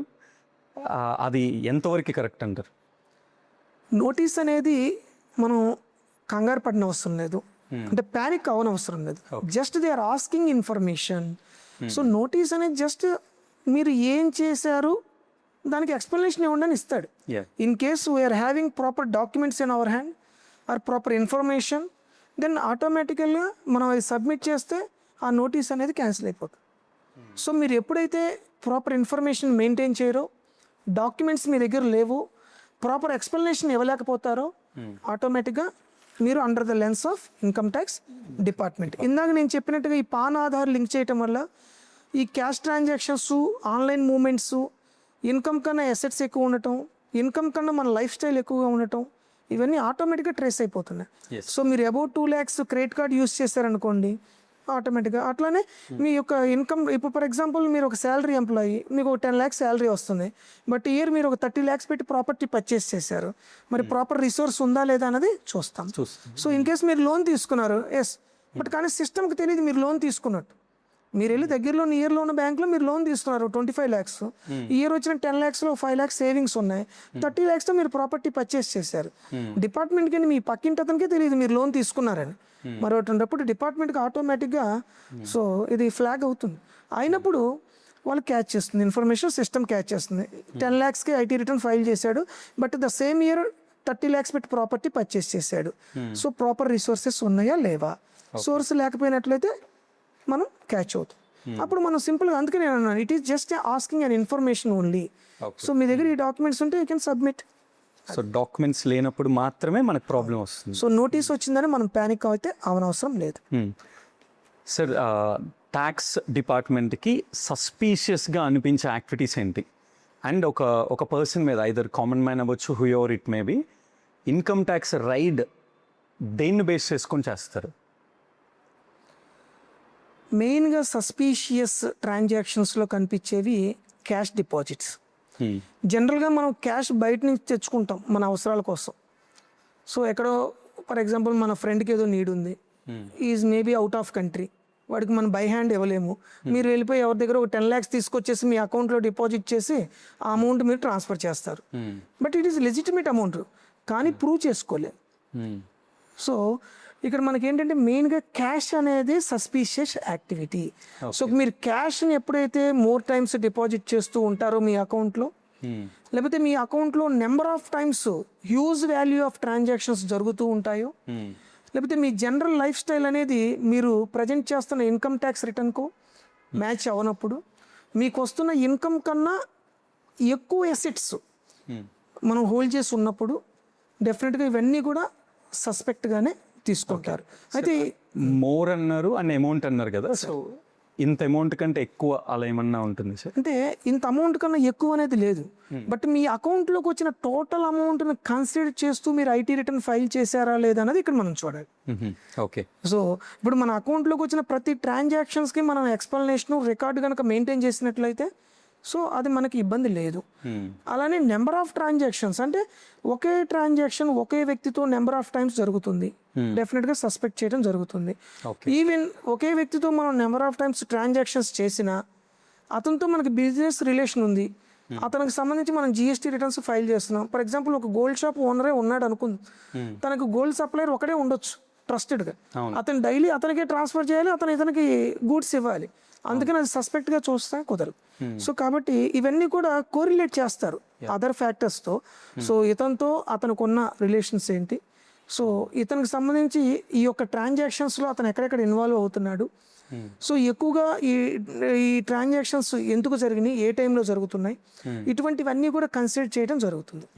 ఇక రైడ్ అనే కాన్సెప్ట్లోకి వస్తే ఇది అంతగా సింపుల్గా మనం తీసుకొని అవసరం లేదు, ఎందుకంటే పెద్ద పెద్ద కేసెస్లో మాత్రమే రైడ్ అనేది జరుగుతుంది. రైడ్ చేయడానికి కూడా ఏదో ఒక చిన్న ఇన్ఫర్మేషన్తో వెళ్ళిపోయి వాళ్ళని నేను రైడ్ చేస్తాను అంటే కుదరదు. సో దీని వెనక బ్యాక్గ్రౌండ్లో చాలా వర్క్ జరుగుతుంది. ఇప్పుడు నేను చెప్పిన ఈ ఫ్యాక్టర్స్ అన్నీ ఎఫెక్ట్ అయ్యి డెఫినెట్గా డిపార్ట్మెంట్కి డౌట్ ఉంటే రైడ్ అనేది చేయడం జరుగుతుంది. వన్స్ రైడ్ జరిగిన తర్వాత కూడా ఇన్ కేస్ మీ హ్యాండ్స్లో కనుక ప్రాపర్ ఇన్ఫర్మేషన్ ఉన్నట్లయితే డిపార్ట్మెంట్ వాటిని యాక్సెప్ట్ చేయడం జరుగుతుంది. ఓకే సార్, మనం గుంటూరు, విజయవాడ ఇటు సైడ్ ఉన్నాం కాబట్టి రియల్ ఎస్టేట్ ఈ పర్చేసెస్ ఇవన్నీ చాలా ఎక్కువగా జరుగుతూ ఉంటాయి. హైదరాబాద్ తర్వాత ఇక్కడ కొంచెం ఎక్కువ జరుగుతున్నాయి ఈ మధ్యకాలంలో. యూజువల్గా ఒక హౌస్ కానీ ఒక ల్యాండ్ కానీ పర్చేస్ చేసినప్పుడు రియల్ ఎస్టేట్లో ఎవరైతే మనకి అమ్ముతున్నారో వీళ్ళు అడిగేది ఏంటి అంటే 20%, 30% 40% క్యాష్ ఇవ్వండి, ఇంత పర్సెంట్ మాత్రం అకౌంట్కి వేయండి అని చెప్తారు. దీనివల్ల ఎవరైతే పర్చేస్ చేస్తున్నారో వాళ్ళకి లాంగ్ టర్మ్లో ఏమన్నా ఎఫెక్ట్ ఉంటుందా? ఇన్కమ్ ట్యాక్స్ యాక్ట్లో మనకు క్లియర్గా ఒక ప్రొవిజన్ ఉందండి. 10,000 కన్నా ఎక్కువ క్యాష్ అనేది ఒక క్యాపిటల్ అసెట్ పర్చేస్ చేసేటప్పుడు ఇవ్వకూడదు అని చెప్పేసి. ఒకవేళ కనుక ఆ క్యాపిటల్ అసెట్కి అబౌవ్ 10,000 రూపీస్ క్యాష్లో కనుక పే చేసాము అని కనుక డాక్యుమెంట్లో మెన్షన్ చేసినా, ప్రూవ్ అయినా ఆ అసెట్కి డెప్రిషియేషన్ అనేది అలో చేయము అనేది ఆ ప్రొవిజన్ యొక్క ఇంటెన్షన్. 2, క్యాష్ పే చేయటం అనేది కనుక ప్రూవ్ అయినట్లయితే క్యాష్ను ఎక్కడి నుండి వచ్చింది అనేది మీరు సోర్సెస్ చూపించుకోవాలి. సోర్స్ మీరు ఎస్టాబ్లిష్ చేయకపోతే డెఫినెట్గా అదంతా కూడా అన్ఎక్స్ప్లెయిన్డ్ ఇన్కమ్ కింద ట్రీట్ చేయడం జరుగుతుంది. సో సెక్షన్ 67 కింద వన్స్ అది కనుక అన్ఎక్స్ప్లెయిన్డ్ ఇన్కమ్ కింద కనుక కేటగిరీ అయిందా, మీరు 82% of the tax on unexplained income you have to pay to the government. So కాబట్టి క్యాష్ ట్రాన్సాక్షన్ అనేది ఇందాక మీరు అడిగిన క్వశ్చన్కి కూడా నేను క్లియర్గా చెప్పాను. క్యాష్ ట్రాన్సాక్షన్స్ అనేవి ఒకప్పుడు ఎంటర్టైన్ అయినాయి, ఇప్పుడు కుదరదు. మీ అకౌంట్లో మీ అమౌంట్ అయితేనే వేసుకోండి, వేరే వాళ్ళ అమౌంట్ మీ అకౌంట్లో డిపాజిట్ చేసుకోవద్దు. సో ఎవరికి హెల్ప్ చేద్దాం అనుకున్నా అది మీకే ప్రాబ్లం అవుతుంది. సో క్యాష్ ట్రాన్సాక్షన్స్ వద్దు. Yes sir, new tax regime వచ్చింది అండ్ అంతకుముందు ఓల్డ్ ట్యాక్స్ ఉంది. ఇప్పుడు న్యూ ట్యాక్స్ రిజిమ్ మీద చాలామంది కన్ఫ్యూజ్ అవుతూ ఉన్నారు. అండ్ ఇప్పుడున్న ట్యాక్స్ రెజిమ్ బెటరా ఆర్ ఓల్డ్ ట్యాక్స్ రెజిమ్ బెటరా? సరే, ఏ రెజైమ్ బెటర్ అనేది డిపెండ్స్ ఆన్ సేవింగ్స్ ఓకే. జనరల్గా. ఎందుకంటే ఓల్డ్ ట్యాక్స్ రెజైమ్లో అన్ని సేవింగ్స్ని అలో చేయడం జరిగింది. House rent allowance, 80C, 80D, 80U. So అన్ని సెక్షన్స్ని మీకు అక్కడ ఎగ్జంప్షన్ కింద, డిడక్షన్ కింద మీరు క్లెయిమ్ చేసుకోవచ్చు. బట్ న్యూ ట్యాక్స్ రిజైమ్లో ఎటువంటి డిడక్షన్స్ లేవు. సో కాబట్టి ఏ రిజైమ్ బెటర్ అన్నది మీకున్న సేవింగ్స్ మీద డిపెండ్ అయి ఉంటుంది. అందుకని ఇక్కడ మనం ఇచ్చే ఆన్సరు అందరికీ ఒకటిగా ఉండదు. సో మీకు more savings, you go for old regime.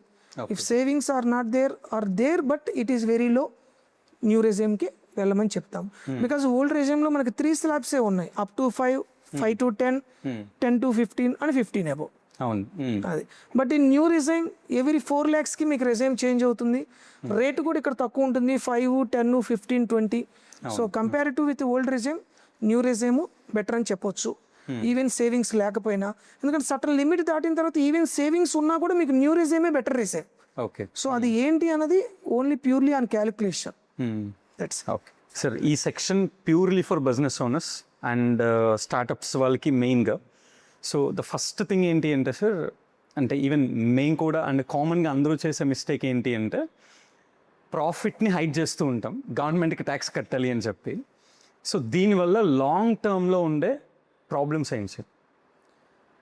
జనరల్గా షార్ట్ టర్మ్లో ఇది బాగానే అనిపిస్తుందండి. మనం ట్యాక్స్ అవాయిడ్ చేస్తున్నాం, ట్యాక్స్ కడతలేదు, ఏదో చాలా పెద్ద ట్యాక్స్ ప్లానింగ్ చేస్తున్నాం అని అనుకుంటాం.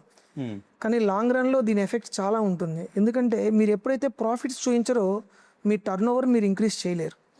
సో టర్న్ ఓవర్ ఇంక్రీజ్ అవ్వకపోతే నెట్వర్త్ అనేది పెరగదు. సో మీరు ఏ లోన్కి వెళ్ళాలన్నా టర్న్ ఓవర్ అండ్ నెట్వర్త్ అనేది మాత్రం చాలా ఇంపార్టెంట్ ఆస్పెక్ట్స్. సో ఈ నెట్వర్త్ టర్న్ ఓవర్ లేకపోతే మీకు లోన్ రాదు. ఇవి ఇంక్రీజ్ చేస్తే ఆటోమేటిక్గా ప్రాఫిట్స్ ఇంక్రీజ్ చేయాలి. ప్రాఫిట్స్ ఇంక్రీజ్ చేస్తే ట్యాక్స్ పే చేయాల్సి వస్తుంది. సో ఈ ప్రాఫిట్ మీద మనం ట్యాక్స్ పే చేసేటప్పుడు మనం చూసేది ఏంటి, మనకి ఏదైనా స్పెసిఫిక్గా ఉన్న డిడక్షన్స్ని మనం యూటిలైజ్ చేసుకుంటున్నామా లేదా, క్లెయిమ్ చేస్తున్నామా లేదా అన్నది మనం చూడాలి. కానీ ఈ ప్రాఫిట్స్ని తగ్గించడం అయితే మాత్రం సజెస్టబుల్ కాదు. సార్, బిజినెస్లో చాలామంది ఫెయిల్ అవ్వటానికి ఫినాన్షియల్ మేనేజ్మెంట్ ప్రాపర్గా చేయకపోవటమే రీజన్. సో మీరు యాజ్ అ సిఏ టాప్ 3 ఫినాన్షియల్గా మనం చేసే బిగ్గెస్ట్ టాప్ 3 మిస్టేక్స్ ఏంటో చెప్తారా? ఓకే, సో ఈ అవేర్నెస్ అనేది లేకపోవటం, ఫైనాన్షియల్ అవేర్నెస్ అనేది లేకపోవటం వల్ల, సో అట్లా ఇందాక మీరు ఒక క్వశ్చన్ అన్నారు, ప్రాఫిట్స్ తగ్గించి చూపిస్తాను కొన్ని కంపెనీస్, సో దానివల్ల ఫ్యూచర్లో ఏమైనా ప్రాబ్లమ్స్ వస్తాయా అంటే డెఫినెట్గా మనకి వర్కింగ్ క్యాపిటల్ అనేది షార్ట్ అవుతుంది.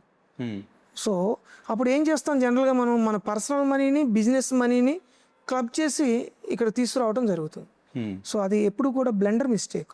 సో బిజినెస్ చేసేవాడు ఫైనాన్షియల్ మేనేజ్మెంట్ కరెక్ట్గా ఫాలో అయ్యేవాడు పర్సనల్ మనీని బిజినెస్లోకి తీసుకురాడు. సో కాబట్టి బిజినెస్ మనీ, పర్సనల్ మనీ రెండు కూడా సపరేట్గానే ట్రీట్ చేయాలి. అట్లనే క్యాష్ ఫ్లో మేనేజ్మెంట్ అనేది చాలా ఇంపార్టెంట్. క్యాష్ ఫ్లో మేనేజ్మెంట్ ఉంటేనే మీకు డైలీ రొటీన్ యాక్టివిటీస్ అని ప్రాపర్గా జరుగుతాయి. ఫ్యూచర్లో అంటే అట్లీస్ట్ మీరు చూడండి, ప్రతి దానికి కూడా ఆడిటింగ్లో కూడా కొన్ని స్టాండర్డ్ ఫార్ములాస్ ఉన్నాయి. అట్లీస్ట్ 2 months స్టాక్ మనం మెయింటైన్ చేయాలి. ఒక వ్యక్తి బిజినెస్ చేస్తున్నాడు అంటే ఒక 2 months స్టాక్ తన దగ్గర ఉండాలి. ఎందుకంటే నెక్స్ట్ 2 monthsలో ఏం జరుగుతుందో తెలియదు.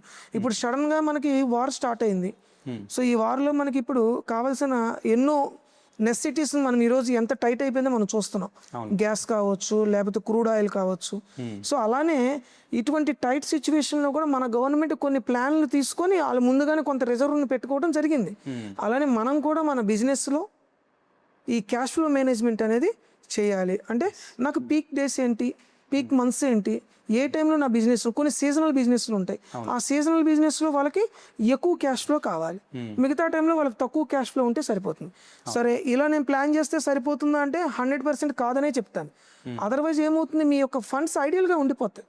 సో ఈ ఐడియల్గా ఉన్న ఫండ్స్ని మళ్ళీ మనం ఇన్వెస్ట్ చేయటం, ఇందాక మనం చెప్పుకున్నట్టుగా ప్రాపర్ ఇన్వెస్ట్మెంట్ అనేది జరగకపోతే డెఫినెట్గా సో అది ఫైనాన్షియల్ మేనేజ్మెంట్ అవ్వదు. సో ఈ ఫ్యాక్టర్స్ అనేది మనం ఫాలో అవ్వకపోవటం వల్ల చాలామంది కూడా ఇక్కడ లాస్ అవ్వటం జరుగుతుంది. ఎస్ సార్, ఇది కూడా again for business owners. Business owner March 31 లోపు చెక్ చేయాల్సిన ఫినాన్షియల్ థింగ్స్ ఏంటి? సార్, చిన్న రోడ్ సైడ్ వెండర్ దగ్గర నుంచి ఈరోజు మనం మాట్లాడుకుంటున్న పెద్ద పెద్ద కంపెనీల వరకు ప్రతి ఒక్కరికి కూడా 31 మార్చ్ అనేది ఒక రివ్యూ పీరియడ్. ఇది ఒక రష్ పీరియడ్ అయితే కాదు. సడన్గా నేను ఏదో చేసేయాలి, 31 ఏదో చేయకపోతే 1వ తారీఖున ఏదో అయిపోతుంది అనేది కాదు. సో ఈ రివ్యూ పీరియడ్ అనేది చాలా ఇంపార్టెంట్. ఎందుకంటే మనం ఈ 12 months బిజినెస్ మీదే కాన్సన్ట్రేట్ చేస్తూ ఉంటాం. సరే, ప్రతిదానికి సపరేట్ టీమ్స్ ఉంటాయి, వాళ్ళకి ఇవ్వాల్సిన వర్క్ వాళ్ళకి ఇస్తాం, they can do. But even మనం at the end of the financial year ఒక రివ్యూ అనేది తీసుకోవాలి. సో ఇందులో కూడా మనకు అప్లై అవుతున్న యాక్ట్స్ ఏంటి, ఆ స్పెసిఫిక్ యాక్ట్కి మనం కాంప్లియన్స్ అనేది ఇచ్చామా లేదా అన్నది మనం చాలా జాగ్రత్తగా చూసుకోవాలి. సో ఇన్కమ్ ట్యాక్స్ యాంగిల్లో మనం చూస్తే ప్రాపర్గా అడ్వాన్స్ ట్యాక్స్ పే చేసామా లేదా, డాక్యుమెంట్స్ అన్నీ కూడా ప్రాపర్గా రికార్డ్ మెయింటైన్ చేస్తున్నామా లేదా, డెటార్సు క్రెడిటార్సు మేనేజ్మెంట్కి సంబంధించి, అలానే వాళ్ళ దగ్గర నుంచి లెడ్జర్ కన్ఫర్మేషన్స్, బ్యాంకర్స్ దగ్గర నుంచి బ్యాలెన్స్ కన్ఫర్మేషన్స్. ఇది చిన్న మాటగానే అనిపించవచ్చు మనకి, బ్యాంకర్ కన్ఫర్మేషన్ అనేది, దీనికి పెద్ద చరిత్ర ఉందని మీకు తెలుసు. సో కాబట్టి ఇటువంటివన్నీ కూడా మనం తీసుకోవాలి. జిఎస్టీ పాయింట్ ఆఫ్ వ్యూలో ఆలోచిస్తే జిఎస్టీ రిటర్న్స్ అన్నీ కూడా కరెక్ట్గా ఫైల్ అయినాయా లేదా, మనకు రావాల్సిన ఇన్పుట్ అంతా కూడా కరెక్ట్గా తీసుకున్నామా లేదా, ఏదైనా ఇన్పుట్స్ మిస్ అయినట్లయితే వాటిని మనం ఏ టైం లోపల తీసుకోవాలి. సో ఒక కన్సల్టెంట్ ద్వారా ప్రాపర్ డెసిషన్స్ తీసుకోవటం. అలానే అదర్ యాక్ట్స్కి సంబంధించి, సో ఇక్కడ కంపెనీస్ ఉన్నాయి, ఎల్ఎల్పీస్ ఉన్నాయి, పీరియాడికల్ కాంప్లైన్స్ అనేది వాటికి అవసరం అవుతుంది. ఏదో DIR3 KYC అంటారు, తర్వాత DPT3 అంటారు. సో ఇటువంటివన్నీ కూడా మనం 31 మార్చిన కాన్సన్ట్రేట్ చేయాలి, రివ్యూ చేయాలి. అలానే TDS ప్రొవిజన్స్ ఏదైనా అప్లై అవుతున్నట్లయితే సో ఆ స్పెసిఫిక్ పీరియడ్లో TDS అనేది మనం డిడక్ట్ చేసామా, వాటిని మళ్ళీ ఇన్ టైంలోనే రెమిట్ చేసామా లేదా అన్నది కూడా ఇక్కడ మనం రివ్యూ చేసుకోవాల్సిన అవసరం ఉంటుంది. Yes sir. ఇంకొకటి ఏంటి అంటే సార్, ఇప్పుడు లెట్సీ మాలాంటి యంగ్ స్టార్టప్స్ వాళ్ళని దృష్టిలో పెట్టుకుని అడుగుతున్న క్వశ్చన్, మేబీ ప్రాఫిటబిలిటీ చాలా తక్కువ ఉండొచ్చు, ఉండకపోవచ్చు. ఈ టైంలో GST 18% కట్టాలి, ప్రాఫిట్ వస్తే 25 to 30% యాజ్ కంపెనీని బేస్ చేసుకొని 25 to 30% ప్రాఫిట్లో ట్యాక్స్ కట్టాలి. ఇంకా చివరికి ఏం మిగులుతుంది సార్ స్టార్టప్స్కి? ఇంకా చివరికి ఏం మిగులుతుంది? వాడు ఎలా సర్వే అవుతాడు? సరే, ఇక్కడ మీరు చూస్తే tax rate is common for every one. So depends on the person, tax rate is the same. ఇక్కడ దీంట్లో వేరియేషన్ లేదు. సో మీరు అడిగిన క్వశ్చన్, నేను ఎలా సర్వైవ్ అవ్వాలి, ఒక కామన్ మ్యాన్ ఎలా సర్వైవ్ అవ్వాలి అంటే డెఫినెట్గా ఈ కాంపిటేటివ్ వరల్డ్లో మనం చూడాల్సింది by using the technology, how to reduce the price. Okay. So మన దగ్గరలో ఉన్న రిసోర్సెస్ని మనం యూటిలైజ్ చేసుకొని ప్రైస్ కాంపిటీషన్లో మన ప్రాఫిట్ని ఎలా మనం ఇంక్రీజ్ చేసుకోవాలి. అలానే యాక్ట్ పరంగా ఆలోచిస్తే జిఎస్టీలో రెగ్యులరా కాంపోజిషన్ అనే 2 స్కీమ్లు ఉంటాయి. కాంపోజిషన్ ద్వారా కొంత మనకు బెనిఫిట్ అనిపించినా కూడా మనం చాలా వరకు లాస్ అయిపోతాం. రెగ్యులర్లోకి వెళ్ళటం వల్ల ఏమవుతుంది, మీరు పే చేసిన ట్యాక్సెస్ని ఇన్పుట్గా తీసుకోవటం వల్ల మీరు కలెక్ట్ చేసిన ట్యాక్సెస్లో ఇన్పుట్ని రెడ్యూస్ చేసి రిమైనింగ్ మాత్రమే మీరు గవర్నమెంట్కి పే చేస్తున్నారు. కాబట్టి అక్కడ మన పాకెట్ నుంచి ఎటువంటి పేమెంట్ అనేది జరగదు. సో కాబట్టి ఇటువంటి చిన్న చిన్న ఫైనాన్షియల్ స్ట్రక్చర్స్, ఫైనాన్షియల్ అవేర్నెస్ వల్ల మీరు అనుకున్న ప్రాఫిట్ని మీరు రీచ్ అవ్వగలుగుతారు. సో ఇక్కడ ఇంకొకటి ఏంటి అంటే సార్, ఈవెన్ అగైన్ ఇది కూడా స్టార్టప్స్లో ఉన్న ప్రాబ్లం ఏంటి అంటే కాస్ట్ ఎక్కువ పెట్టలేం. సో కాస్ట్ తగ్గించి మనం అంటే సేల్ చేస్తున్నాం, ఐదో సర్వీస్ కానీ ప్రొడక్ట్ కానీ గవర్నమెంట్కి ఏమో అంటే మనం ఇన్కమ్ ట్యాక్స్ డిపార్ట్మెంట్కి ఏమో మనం ట్యాక్స్ కట్టాల్సి వస్తుంది. అంటే మనకు వచ్చే రూపాయలో మళ్ళీ 18 పైసలు అడిపోతే, అంటే వాళ్ళేమో ప్రొడక్ట్ పైన 18% GST అంటే మాకు వద్దంటున్నారు. అలా అని ఇంక్లూడింగ్ GST పెట్టేసుకొని మనం ఇన్కమ్ ట్యాక్స్కి కట్టాలి అంటే మనకి మళ్ళీ రూపాయలు 18 పైసా పోతుంది. సో ఇలాంటి సిచ్యువేషన్స్లో ఏం చేయాలి సార్? జనరల్గా ఈ పాయింట్ మనకి సర్వీస్ ట్యాక్స్ అంటే జిఎస్టీకి ముందు మనకి సర్వీస్ ట్యాక్స్ ఉంది, అట్లానే వ్యాట్ అని ఉందండి. అప్పటి నుండి ఇప్పటి వరకు కూడా యాక్ట్లో ఉన్న ప్రొవిజన్ ఏంటంటే, మీరు ఏదైతే అమౌంట్ తీసుకున్నారో ఒక సర్వీస్ నిమిత్తమో లేకపోతే ఒక సేల్ నిమిత్తమో ఏదైతే మీరు అమౌంట్ కలెక్ట్ చేశారో, ఇక్కడ it is a deemed fiction ఏంటంటే that amount includes tax. So కాబట్టి ఆ ప్రొవిజన్ కింద మీకు ట్యాక్స్ మీరు కలెక్ట్ చేశారా లేదా అన్నది గవర్నమెంట్కి అయితే అనవసరం. అనవసరం. సో మీరైతే డెఫినెట్గా పే చేయాల్సిందే. సరే నేను మీ క్లయింట్ అనుకుందాం, మీరు నాకు ఏదో సర్వీస్ ఇచ్చారు, సరే మన సీఏ గారు కదా అని చెప్పి మీరు నా దగ్గర జిఎస్టీ కలెక్ట్ చేయలేదు, కానీ నేను ఇచ్చిన అమౌంట్లో పే చేసిన ప్రైస్లో జిఎస్టీ కలిసి ఉంది అనుకోనే మీరు గవర్నమెంట్కి పే చేయాలి. దానివల్ల డెఫినెట్గా మీ యొక్క ఇన్కమ్ అనేది తగ్గుతుంది. సో దీనికైతే యాక్ట్లో ఎటువంటి సపరేట్గా ఇటువంటి వాళ్ళ కోసం మనం చూస్తే డైలీ చాలామంది out side street vendors, so చిన్న చిన్న వాళ్ళు, సో ఎండ్ యూజర్తో టచ్లో ఉండేవాళ్ళు. అంటే మీరు ఫర్ ఎగ్జాంపుల్ చూడండి, ఒక 2 కిరాణా షాపులు పక్క పక్కన ఉన్నాయి, ఒక అతను జిఎస్టీ తీసుకుంటాడు, ఇంకొక అతను జిఎస్టీ తీసుకోడు. సరే ప్రాక్టికల్గా బ్యాక్ ఎండ్లో అతను గూడ్స్ ఎక్కడి నుంచి కొంటాడు, అతని స్ట్రక్చర్ ఏంటి, అతను ఏ విధంగా ప్లాన్ చేస్తాడు, ఇవన్నీ కొద్దిసేపు మనం పక్కన పెట్టేద్దాం.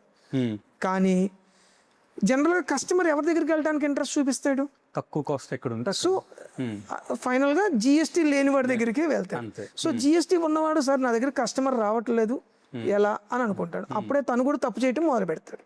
ఒకటి క్యాష్లో పర్చేస్ చేసి క్యాష్లో సేల్ చేయటమా, లేదా రెండోది ప్రోడక్ట్ దగ్గర తను లాస్ అవ్వడానికి రెడీ అయిపోతాడు. సో కాబట్టి ఈ ఎండ్ యూజర్కి ముందున్న ప్రతి ఒక్కళ్ళు కూడా డెఫినెట్గా ఈ చైన్ ఆఫ్ సప్లైలో ఎండ్ యూజర్కి ముందున్న ప్రతి వ్యక్తి కూడా ఎంతో కొంత లాస్ అవ్వాల్సిన పరిస్థితి కనిపిస్తుంది. సేమ్ సార్, ఇప్పుడు లాస్ అవ్వాలి అని చెప్తున్నారు. సో లైక్ మోడీ గారు కానీ లేదా ఇండియన్ గవర్నమెంట్ స్టార్టప్ని మేము ఎంకరేజ్ చేస్తాం, స్టార్టప్స్ పెట్టండి అని చెప్పి చాలా ప్రమోషన్ చేస్తుంది.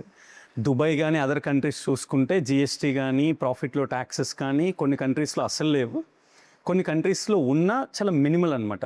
1%, 2%, 3%, 5% మాత్రమే ఉంది. సో మరి అంటే ఇండియన్ గవర్నమెంట్ స్టార్టప్స్ పెట్టమని చెప్పి మరి స్టార్టప్స్కి ఏం చేస్తుంది అంటారు? సరే, గుడ్ క్వశ్చన్ అయ్యప్ప గారు. స్టార్టప్స్కి ఇచ్చే బెనిఫిట్స్ స్టార్టప్స్కి ఇస్తున్నారు. సో మీకు ట్యాక్స్ హాలిడేస్ అని, సో సబ్సిడీస్ అని, సో ఎంకరేజ్మెంట్ అయితే చేస్తుంది even. But comparing with other countries డెఫినెట్గా ఇక్కడ ట్యాక్స్ రేట్ అనేది హైగానే ఉంది.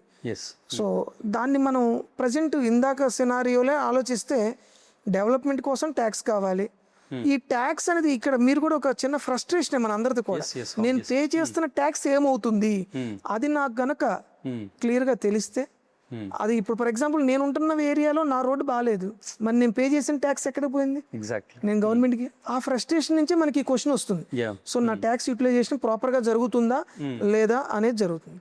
సో అయితే అదర్ కంట్రీస్తో కంపేర్ చేస్తే ఇక్కడ ట్యాక్స్ రేట్ ఎక్కువ ఉన్నా ఇక్కడ విన్నింగ్ ఆపర్చునిటీస్ ఎక్కువ ఉన్నాయి ప్రతి బిజినెస్ మ్యాన్కి కూడా. సో బికాస్ ఆఫ్ సో మనకి ఎక్కువ మంది ఉండటం, అట్లానే ఎండ్ యూజర్స్ ఎక్కువ మంది ఉండటం, బిజినెస్ ఆపర్చునిటీస్ ఎక్కువ ఉండటం, సో ఇవన్నీ మనం కన్సిడర్ చేస్తే కొద్దిగా ఆ పాయింట్స్ పక్కన పెడితే డెఫినెట్గా సో ప్రాఫిట్ అనేది మనం ఎక్స్పెక్ట్ చేయొచ్చు. అంటే ఎక్స్పెక్టెడ్ మార్కెట్ మన దగ్గర ఉంది, ఎక్స్పెక్టెడ్ క్రౌడ్ మన దగ్గర ఉంది. సో కాబట్టి గ్రోత్ అనేది త్వరగా మనం రీచ్ అవ్వగలుగుతాం.